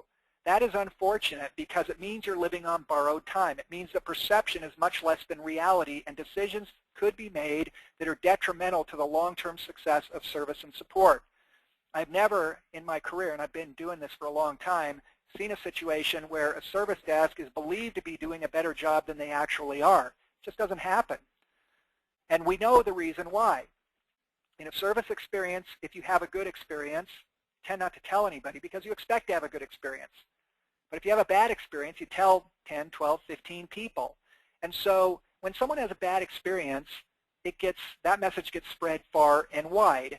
And so people would come to the conclusion, wow, I've heard all this bad stuff about the service desk or desktop support, when in reality it may have been one or two bad incidents that got propagated and repeated multiple times, whereas those people that had a delightful experience, a stellar experience, they don't tell anybody. And so over time, what happens if you're not managing your image effectively, a gap will open up between perception and reality, and we need to close that perception gap. So think about a service desk that is operating here. You're delivering great value, but if the perception is not good, you're living on borrowed time because the decisions will be based on the perception, not the actual performance. And what we need to do is close this gap, get you on this diagonal where the perceived value is equal to the actual value. That's what the marketing message is all about, is managing your image and making sure that this perception gap is as small as possible and that you are actively managing that perception gap. Now, MetricNet has a full-day seminar on brand management and IT service and support, but I'm going to give you the 2-minute overview here. We have a model that addresses the who, meaning who are the key stakeholders. We call it the 5 W's model. What are the key messages that you need to communicate to ensure that this gap does not exist or it's as small as possible? When are you going to communicate with these stakeholders? How do you reach these stakeholders? And finally, kind of a punchline, why are we doing all this? I'm going to close the loop on a slide that I showed you very early on in this presentation. Well, when we think about the key success factors for marketing IT service and support, frequent contact is critical. You do this at new employee orientation, where the new employees are made aware of the services of service and support, and they're made aware of how to reach service and support. When users log in, there should be a window that pops up that shows them how they can reach service and support through a chat session or by a live phone call or through an email form that they fill out. During training sessions, IT training, for example, in Windows 7 or some other training that might be going on, there can be a short overview of service and support. During an incident itself, managing communication with the customer that you're providing the service and support for, you need to set their expectations, because if they think you're going to get it resolved in an hour and you get it resolved in 4 hours, even if you've broken every record in the book, they're going to be disappointed. So you've got to be able to communicate with them during that incident. And then, of course, at scheduled sessions that you might have with end users, brown bag sessions and things like that. So frequent timing, or frequent contact, I should say, messages, what are the services you offer, initiatives that are underway, what are your performance levels, good, bad, or ugly, FAQs that your customers can access to solve simple problems, and what are your successes. So timing, frequent, messages, multiple messages, and when it comes to channels, think creatively. Newsletters are very helpful. Brown bag sessions once a week or once a month. Leave-behinds like mouse pads and coffee mugs. An FAQ site. Doing webcasts like this one. Many of our clients will do a monthly webcast on tips and tricks from the service desk or some other topic that the service desk wants to address, and anyone in the organization is invited to attend that webcast. When customers log in, you have an opportunity to get a brief message out to them. It could be as simple as, here are our hours of operation, or click here to engage in a chat with service and support, and then letting your constituents know how you perform on customer surveys. Now, these business unit liaisons are something that many of our clients use and have proven to be very effective. Essentially, these are representatives that work in the different departments of your company. You might have one in HR, you might have one in sales, you might have one, for example, in finance or accounting, and they are sort of your eyes and ears to and from the end users. So they kind of keep tabs on how the end users are feeling about the IT service support that they get, and they are able to communicate messages back to service and support, and you in turn are able to communicate messages through them to your constituents, your end users. So think of these people as your representatives within the business units. They're there to facilitate communication between service and support and the end users. Now, why are we doing this? I had a client probably a dozen years ago that sent this comic to me. And what it reads is, delight customers, why can't we just satisfy them like we used to? And the answer is because satisfied customers are not loyal customers. They're not customers that choose to do business with you, and they are not customers that will propagate positive word-of-mouth referrals. But more importantly, the experience that customers have with service and support drives their view of all of information technology. I went through this slide very early on in the presentation. You can see that the vast majority of end-user opinion about all of IT, not just the service desk, not just desktop support, is driven by the quality of experience they have with the service desk and desktop support. This is a high leverage opportunity to drive customer opinion for all of IT. And as I mentioned very early on, if I'm a senior manager in IT, I'm going to invest whatever I need to in my support organization to ensure that customers have a positive experience, to ensure that they are perceived as being world-class, because this is a direct reflection on my performance. And as service and support goes, so too goes the opinion of all of IT, and hence by proxy, the opinion of me, Mr. or Ms. CIO, Mr. or Ms. CTO. Service and support is where it's all at. So to summarize on marketing, managing the gap between perception and reality is pretty straightforward. It doesn't take a lot of time or cost a lot of money, but it is critically important. The success of support depends as much on your image as it does on your actual performance. You've got to close any gap that exists between perception and reality. Now, some of the benefits of effective image management include loyalty and positive word-of-mouth referrals, credibility. This is the big one, because if you have credibility, you can get things done. You can get resources. It might be technology resources, it might be budget resources, it might be headcount resources. But if you have credibility, your ability to get things done goes up dramatically. You have the ability to drive a positive image for IT overall and achieve high levels of customer satisfaction. So what does all this have to do with Zen of support? Well, there's a paradox when it comes to IT support. And the paradox is this. Less than 5% of all IT spending is allocated to end-user support. It's actually about 4%. In 2012, it was 4%. The other 96% spent on app development, app maintenance, network operations, mainframe and mid-range computing, desktop computing, contract services like disaster recovery. Unfortunately, this leads a lot of people to assume that there's little upside opportunity in IT service and support. And the result is that many support organizations are managed with the goal of minimizing cost. But the most effective support strategies, the strategic support organizations, focus on maximizing value. And as I showed you very early on in the presentation, there are at least 3 sources of value that you can exploit and use to your advantage. The first thing to do is make sure that key stakeholders within IT understand the leverage that you have to drive a positive view of all of IT. It's not up to applications, it's not up to networking, it's not up to the NOC or the data center. It's up to service and support to drive this positive view of IT. You have the ability to drive productivity and to return productive hours to end users. Remember, the difference between a top quartile and a bottom quartile organization for support is about 30 productive hours per end user per year.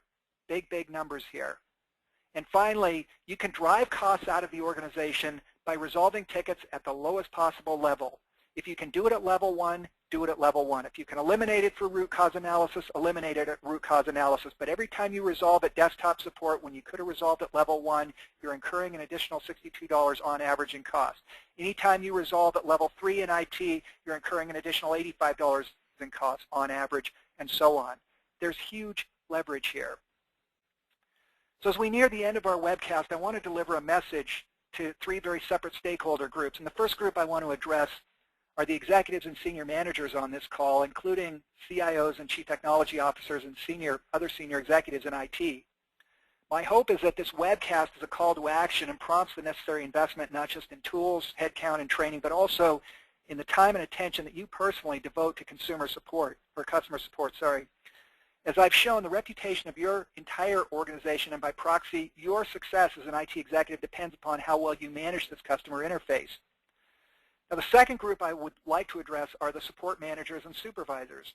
And for you, I would simply ask you to adopt a business mindset. And among other things, what this means is that you compete aggressively for resources just like any business does, that you use metrics diagnostically and prescriptively, and that you establish performance goals based on industry benchmarks. And finally, that you make it your personal mission to demonstrate value to key stakeholders on a daily basis. As I just pointed out, it's as important to manage your message and your image, to market yourself, if you will, internally, as it is to achieve a high level of performance. And the third group that I want to address are the frontline support professionals. I know that it's easy to get bogged down in the day-to-day minutia of service levels, performance goals, and customer complaints. But I would ask you to take a step back from that ground level perspective and adopt a broader view of your role in the enterprise, because you're the gateway to IT for the vast majority of users. And your performance drives not only the customer's view of support, but indeed their very satisfaction with all of IT. I encourage you to use this opportunity wisely, because your actions are magnified many times over as they reverberate throughout the enterprise. So what does all this have to do with Zen? Well, Zen is about truth and enlightenment. And what I've tried to do today is shed light on some important truths about IT support. Throughout your careers as support professionals, you're going to be inundated and bombarded with lots and lots of information. My hope is that the framework I presented today allows you to filter and synthesize and interpret all of that information in such a way that it becomes more meaningful and beneficial for you, and that your careers as IT service and support professionals will be enriched as a result of understanding the Zen of support. Now, there are a number of things that you can do almost immediately to leverage some of the insights that you have gained here today. First, I want to encourage all of you to connect with MetricNet on social media. We have 4 LinkedIn groups as well as a LinkedIn company page. We also have 4 Google Plus communities and a Google company page, and we're active on Facebook and Twitter, and we have a MetricNet YouTube channel. In the copy of the presentation itself, there are links to all of our social media pages and groups so that you can use those, go directly to our social media sites. And for those who are attending the HDI conference next month in Las Vegas, HDI has designated MetricNet for the opening presentation of the conference, Session 101. The presentation will address the economic impact of support and how you can create a value proposition for your support organization. The second presentation, Session 408, is all about key performance indicators for desktop support and how you can use desktop support KPIs diagnostically and holistically. So please look us up at the conference, and if you're interested, I'd love to see you at our presentations. Now, don't forget to register for our upcoming webcasts. These are always free of charge. Next month, our webcast is on service desk and desktop collaboration. Then in May, we begin a 3-part series on key performance indicators. In May, we talk about service desk key performance indicators. June is desktop support key performance indicators, and July is call center key performance indicators. In August, we're going to go through service desk best practices, and then in September, best practices in desktop support. I'd also encourage you to browse through our resource library on MetricNet's website. You'll find there a number of white papers, presentations, podcasts, and magazine articles on benchmarking and industry best practices. And for those who are serious about becoming world-class and want to get there quickly, MetricNet's IT service and support benchmarks are probably the quickest and easiest way to get there. Our benchmarks are built on MetricNet's worldwide database of IT service and support process and performance indicators. They're the most comprehensive benchmarks in the industry. They include more than 25 key performance indicators, a balanced scorecard, and a roadmap to achieve world-class performance that is specific and unique to your IT service and support organization. You can reach MetricNet at this phone number in the United States. It's 703-992-7559. You can email us at info@metricnet.com, and of course you can go to our website and reach us that way. Now, for those who have time to stay on for a few more minutes, I'm going to be answering any remaining questions that you typed in during the webcast. And for those who must exit the webcast at this time, I want to thank you for attending the session. I do hope you found it to be informative and insightful.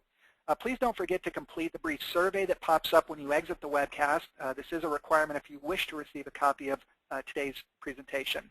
So thank you once again, and I'll take any questions that are in queue at this point.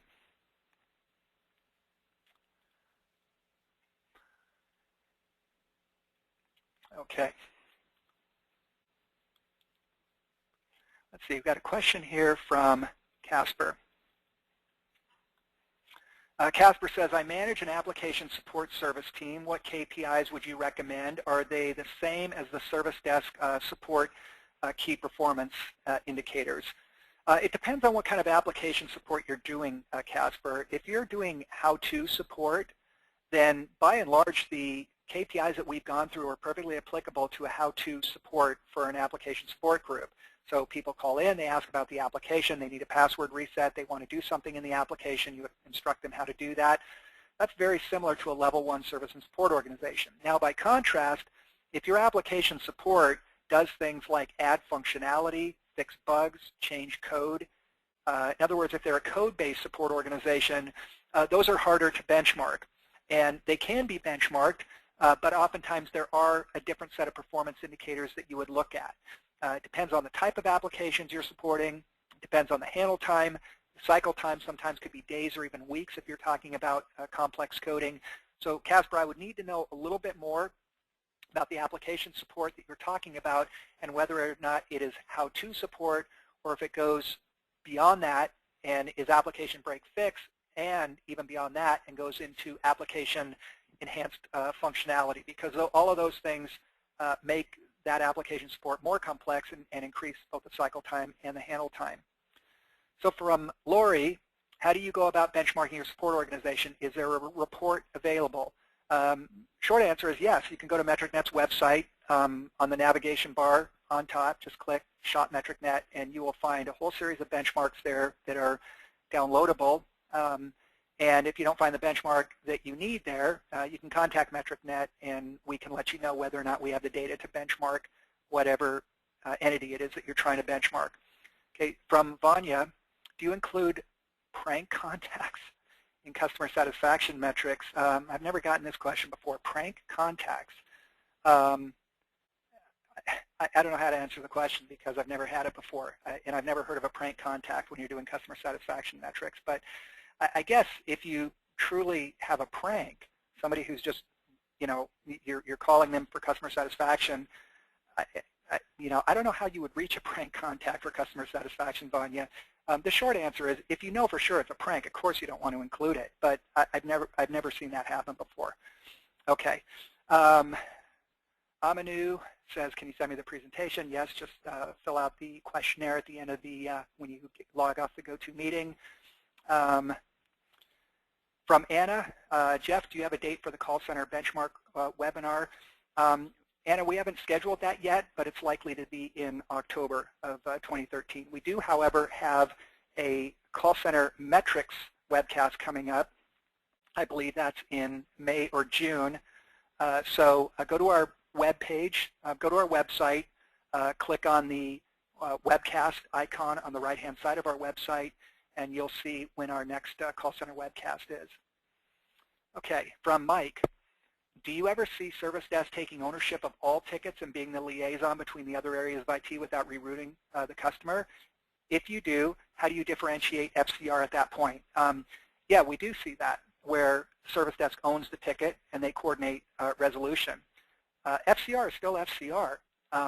And we make a distinction between gross FCR and net FCR. Gross FCR is what you resolve at first contact divided by all inbound contacts. Net FCR is what you resolve at first contact divided by those contacts that can potentially be resolved on first contact. Some things just can't be resolved on first contact. If somebody has a break fix, you can't do that on first contact. If somebody has a move, add, change, or a service request, you probably can't do that on first contact. So the net FCR is the relevant metric here, and even if the service desk is managing and takes ownership of all tickets, you should be tracking net first contact resolution rate. And the implication is that those tickets that have to be escalated or rerouted to another level of support aren't going to count against you. If they truly can't be resolved at level 1, it's not going to count against you. So net FCR measures your effectiveness in resolving on first contact. From Chris, for FCR, do you measure straight FCR or do you exclude tickets at the desk? I just answered that question. Let's see, from Henrik, how do you measure ASA when dealing with both phone and email inquiries? Well, ASA applies only to live inbound phone calls. Email inquiries are different. There's no ASA associated with an email inquiry, but there is a response time on email inquiries. And there's a philosophical debate about when is an email resolved on first contact. And in general, in the industry, the consensus is that if you get an email resolved within 1 hour, it counts as FCR. It's a bit arbitrary, but if you're trying to come up with an FCR, you know, for live voice, it's obvious, you know, when there's first contact resolution rate. For email, if you get it resolved within 1 hour. The implication is that you can't be managing your live voice queue and your email queue separately, because if you let your email queue sit too long, which some organizations do, they look at it only twice a day or once every couple of hours. If you do that, you're going to get dinged. That is, the customer satisfaction is going to suffer in the email queue, and very quickly customers will learn, well, emails don't get the same priority as a live voice call, so I'm just going to call. And that works against you because emails help to even out the workload. If you look at the Erlang distribution of inbound calls and add it to the Erlang distribution of inbound emails, the two tend to dampen each other out, and you get a more predictable workload when you're managing the email queue in real time with the live voice queue. So it's pretty important to manage the email queue in real time along with the voice queue. And if you're resolving emails within an hour, you give yourself credit for first contact resolution. Okay, from Paul, does MetricNet provide a service tool to help gather customer satisfaction? We don't. We actually do customer satisfaction surveys for many of our clients, but we don't actually offer a tool for that. That's a proprietary tool that MetricNet has. From John, is your balanced scorecard, in your balanced scorecard, how do you measure how you manage your team? We don't have anything specifically on how to manage the team, although agent job satisfaction is a proxy for how well you're managing your team. If you're managing your team well, you're going to have high levels of agent job satisfaction. If you're not managing your teams well, you'll have low levels of agent job satisfaction. So although we're not asking the question, how well do you manage your team, agent job satisfaction is a pretty good proxy for that. Okay. From Stephanie, got here late. Is the presentation available to watch? Yes, we'll send you a link, Stephanie. From Francine, just to confirm, I get the survey after I exit the webinar. Yes, you will. When you log out of GoToWebinar, a survey should pop up. Short survey, 3 questions, answer those, and we send you the presentation. From Sonia, there was a great number of very interesting questions and insightful answers. Will that be included along with the webcast material? Well, the webcast is recorded, so this Q&A is being recorded. So we don't transcribe it, but it will be part of the recorded webcast. From Irfan, the survey response rate is quite low. What is the minimum response rate one would receive to get correct picture of the service desk? Any tips or ideas on improving the response rate? That's true whenever you do surveys. The best response rate is when you call customers live within 24 hours after an incident. You get a pretty good response rate when you do that. Likewise, the flash surveys that occur immediately after a transaction, that is where the caller stays on the phone and pushes buttons to indicate how happy they were. Generally, that response rate is decent. It's above 20% on average. The lowest response rate is the email surveys. Generally, the response rate is down in the 3 to 4% range. But if you're surveying enough people, you can gain statistical significance. Let's say that you've got 10,000 end users you're supporting. You send out 1,000 surveys a month. You get 200 responses. That 200 responses gets you to a confidence interval of 95% on the result. So don't fall into this trap of thinking that you have to survey on every incident. You don't. And don't fall into the trap of thinking that you need thousands and thousands of responses to get to a decent confidence interval on the survey results. You really don't. So all you can do is the best you can do. And if you're sending out email surveys, if you're getting a 2 to 3% response, you're about average for the industry. If you're up around 4 or 5%, you're doing really well by industry standards. Okay, from Joshatri, sorry, I know I messed that name up, but you have a similar question to Casper. We do app support including access, login request, how-tos, minor customizations, code fixes, configuration settings, etc. Okay, the implication is that your handle time will be longer, and depending upon what kind of volume you have, you're going to have some diseconomies of scale. Typically, a support desk like this doesn't get thousands of calls per month. It's usually in the hundreds or even less. And so you oftentimes have some diseconomies of scale working against you. So this can be benchmarked. There can be a scorecard put together that would look at your effectiveness, but you cannot be compared to a traditional level 1 service desk because your handle times are so long, the complexity of what you do is high, and chances are you're going to be disadvantaged by low scale economies. So I know that's not a very satisfying answer because what you're looking for is, how do you track and trend your performance? You can still put together a scorecard. You just have to be careful about the metrics you put in there. You still want customer satisfaction. You still want your cost per contact. And you can still benchmark your performance against others like Casper that are doing very similar things. So It's more of a challenge to measure your performance, to create a balanced scorecard, and to benchmark, but it's still very doable. GOT, okay, thanks. From Casper, it's an internal product suite for external customers. Yes, how-tos, but also bug management into the internal development team, very skilled team, average employee is 8 years, so very complex environment. Does this alter the KPIs? Okay, it helps to understand you're talking about external customers. Now, I don't know if those are B2B customers or consumers. Don't mean to complicate it, Casper, but generally the metrics, if you're consumer support versus B2B support, are going to be a little bit different. But you can definitely benchmark that. You can create a balanced scorecard for that. The fact that the bug management is managed with the internal team is helpful. What it means is that your frontline agents are not doing the bug management. They're not doing the software fixes. At least it doesn't sound like it is. So you're not that far off from being able to measure yourself like a traditional level 1 service desk, putting together a scorecard like a traditional level 1 service desk, but the averages, the metrics are going to look very different than a traditional level 1 service desk because your handle times are going to be longer, your first contact res rates are going to be low, your first level res rate is probably going to be low. There are going to be a lot of things that are very different about what you're doing than what a traditional level 1 service desk does. So it can be managed.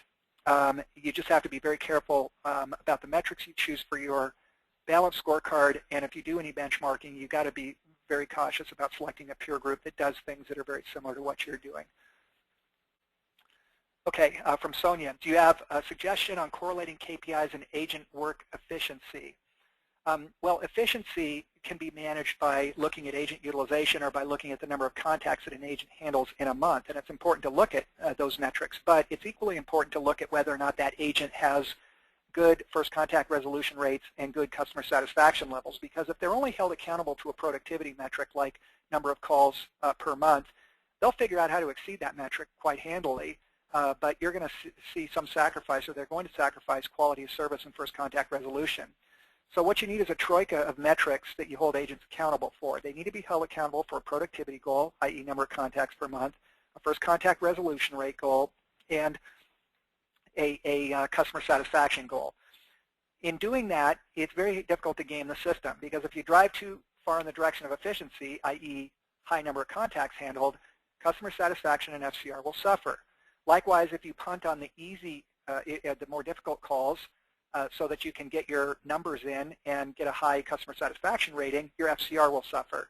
Finally, if you focus too much on customer satisfaction, your productivity metric will suffer. So when you think about customer satisfaction, first contact resolution rate, and number of contacts handled per agent per month, you want them on dynamic tension, and you want them to force the right behaviors. You want it to force a reasonable level of productivity, a reasonable level of customer service and satisfaction, and a reasonable first contact resolution rate. You have to look at those three metrics together. Any one metric is going to lead you astray, particularly if the agents are only held accountable for any one of those metrics. So you need to think of the three metrics together. They are in dynamic tension. They should be in dynamic tension. And if you put together reasonable goals for each one of those three metrics, you're going to drive the kind of behavior that you need in your support organization. Now from John, our organization has in-house support and external outsourced resources. How do I map out our value compared to the lower cost solution if top-level management is not looking at quality versus cost, but rather only cost? Well, it's unfortunate that your management is only looking at cost and not looking at quality and not looking at value. If they refuse to look at value and quality, then I hate to tell you, you're sunk, because cost is not independent of quality. Cost is not independent of value. In fact, the two are very, very closely related. And if your management only looks at cost and they're unwilling to look at quality, they're unwilling to look at value, like I said, hate to give you the bad news, but you're sunk, because a mature look at service and support has got to look at quality in addition to cost. If you don't look at both of those, you're not going to get the full picture. Even cost and quality by themselves don't give you the full picture, but they at least give you some idea of the cost-quality trade-off that you're making. But if the only focus is on cost, unfortunately, what you're going to have is a very, very lean organization with low cost and probably pretty poor customer satisfaction and possibly pretty low level 1 and first contact resolution rates. So I wish I could offer more words of encouragement, John, but that's the reality of the situation you're in.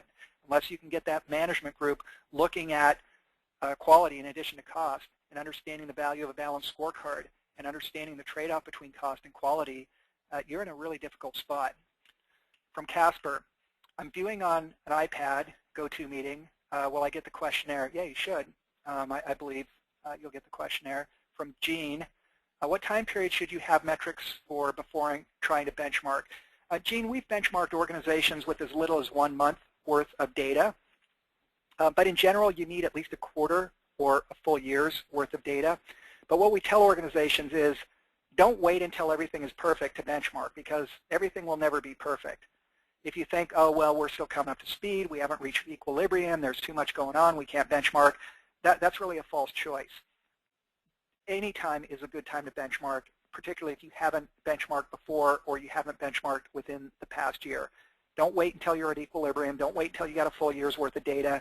You can benchmark with just a month of data. Now, I would prefer to see a quarter's worth or a full year's worth, but don't delay on benchmarking just because you don't have a full year's worth of data, because what we found is that organizations oftentimes go years without benchmarking because they think, oh, last year was an anomaly, this year we're merging, the year before that we hired a bunch of people. So there's no such thing as normal. And service and support professionals generally know that. The idea that, you know, we're operating at full efficiency, we're completely up to speed, we're at equilibrium, that just doesn't happen anymore. It did maybe 5, 10 years ago, but there's no such thing as normal anymore. And there's no time like the present if you're going to do benchmarking. You don't have to wait for a full year's worth of data. From Ray, is root cause ticket analysis the same as Six Sigma? They have some things in common, Ray, in that you're trying to get to the root cause of what drives volume on a service desk. And in Six Sigma, there are some root cause components to that, where you're trying to get at the underlying cause of defects and inefficiency within an organization. So in that regard, they share some common premises. The idea that contact volume is driven by some underlying cause, and we might be able to eliminate some of those. In Six Sigma, the idea is that all defects can and should be eliminated, whereas root cause analysis says we know we can't eliminate the cause of all tickets, but we can eliminate some of them. So they share some common features, but they are different. From Casper, I email survey for every ticket on close. I get about an 8% survey completed. Yes, that is good. That was your question. Is that good? My support manager, it has another global region, says he gets over 20% on his ticketing system. Well, I'm wondering if your global manager is also doing 100% surveying. In general, I think 100% surveying is a bad idea. You end up over-surveying your customers. The fact that you're getting 8% is pretty amazing. You know, that's a really good result. Your global manager says he gets over 20%. I'm wondering if he's also doing 100% surveying, or if he's doing some random surveying, because generally your response rate goes up as you do random surveys versus 100% surveys. From Clarence, in terms of career pathing, is there any data that shows a significant difference in success rates for help desk agents who start in desktop support versus desktop support techs who start at the help desk? Anecdotally, what I can tell you, Clarence, is that contrary to popular belief, there's not a huge overlap in the skill set between a level 1 agent and a desktop support agent. There is some overlap, but on average, if you try and turn a desktop support agent into a level 1 agent, only about 20% of them succeed. Conversely, if you try and turn a level 1 agent into a desktop support agent, only about 20% of them succeed. It's a very different skill set. It's a very different makeup. Think of it this way. If you're doing level 1 support, that's remote support over the phone. Unique skill set versus the tool handler who goes out to the side of the user wearing a tool belt or carrying a toolbox, checks connectivity, checks voltage, pulls a motherboard, pulls a hard drive, replaces it, possibly does a move add change. Very, very different skill set. So in terms of career pathing, we don't often see career paths that go from level 1 to desktop support because the skill set is so different. What we do find is that agents can move up both a technical ladder as well as a managerial ladder. An agent can become a team lead or a supervisor, might become a manager, or they can move up the technical ladder as they become more skilled at resolving problems and issues or gain more certifications. So it's possible to have a career path without creating a path from level 1 to desktop support or vice versa. From, let's see, Casper, handle time's approximately 60 minutes. Okay, not surprising then. When you're doing the kind of application support you're talking about, those kind of handle times, we've seen handle times that go days even for complex application support. So the 60 minutes you're describing does put you in a unique class. It means that if you're going to do benchmarking, you have to select a peer group that also has very long handle time so that you get that level playing field. Okay. From Gene, what are the minimum KPIs that we need to have prior to benchmarking? Gene, I would say you need to have your annual operating budget, you need to have your contact volume, monthly contact volume, and you need to have your head count. Those are the bare minimums. With that information, I can calculate utilization, I can calculate cost per contact, and cost buys you something, but you also need some kind of effectiveness indicator. You either need customer satisfaction or you need first contact resolution rate. So you need a cost indicator and you need a quality indicator. The ideal quality indicator is customer satisfaction. If you don't have that, the next best thing is first contact resolution rate. For cost, if I have your annual operating expense and your headcount and your contact volume, I can calculate your utilization and I can calculate your cost per ticket. So those are kind of the bare minimum metrics that you would need in order to begin a benchmark. But the more metrics you have from that short list that I showed you, if you've got first contact resolution rate, if you've got first level resolution rate, if you've got agent job satisfaction, all of those would enable you to also create a balanced scorecard. So the more metrics you have, the better, but you can generally do a benchmark with just a handful of metrics, the few metrics that I just outlined. That was the final question. I will stay on for another few seconds. If any of you would like me to address any other questions that you might have, please type them in the dialog box in the lower right-hand corner, and I'll be happy to answer those questions. Okay, looks like we're finished. So I want to thank all of you once again for attending the session. I know all of you are busy, and the fact that you took time out of your busy schedules to attend this webcast that means a lot to me, so I really appreciate it. Please don't forget to complete the survey that pops up when you exit GoToWebinar. Filling that out is a prerequisite to getting a copy of today's presentation. So to all of you that stayed on here until the end, and there's still a couple hundred of you, I want to say thank you once again. Goodbye now.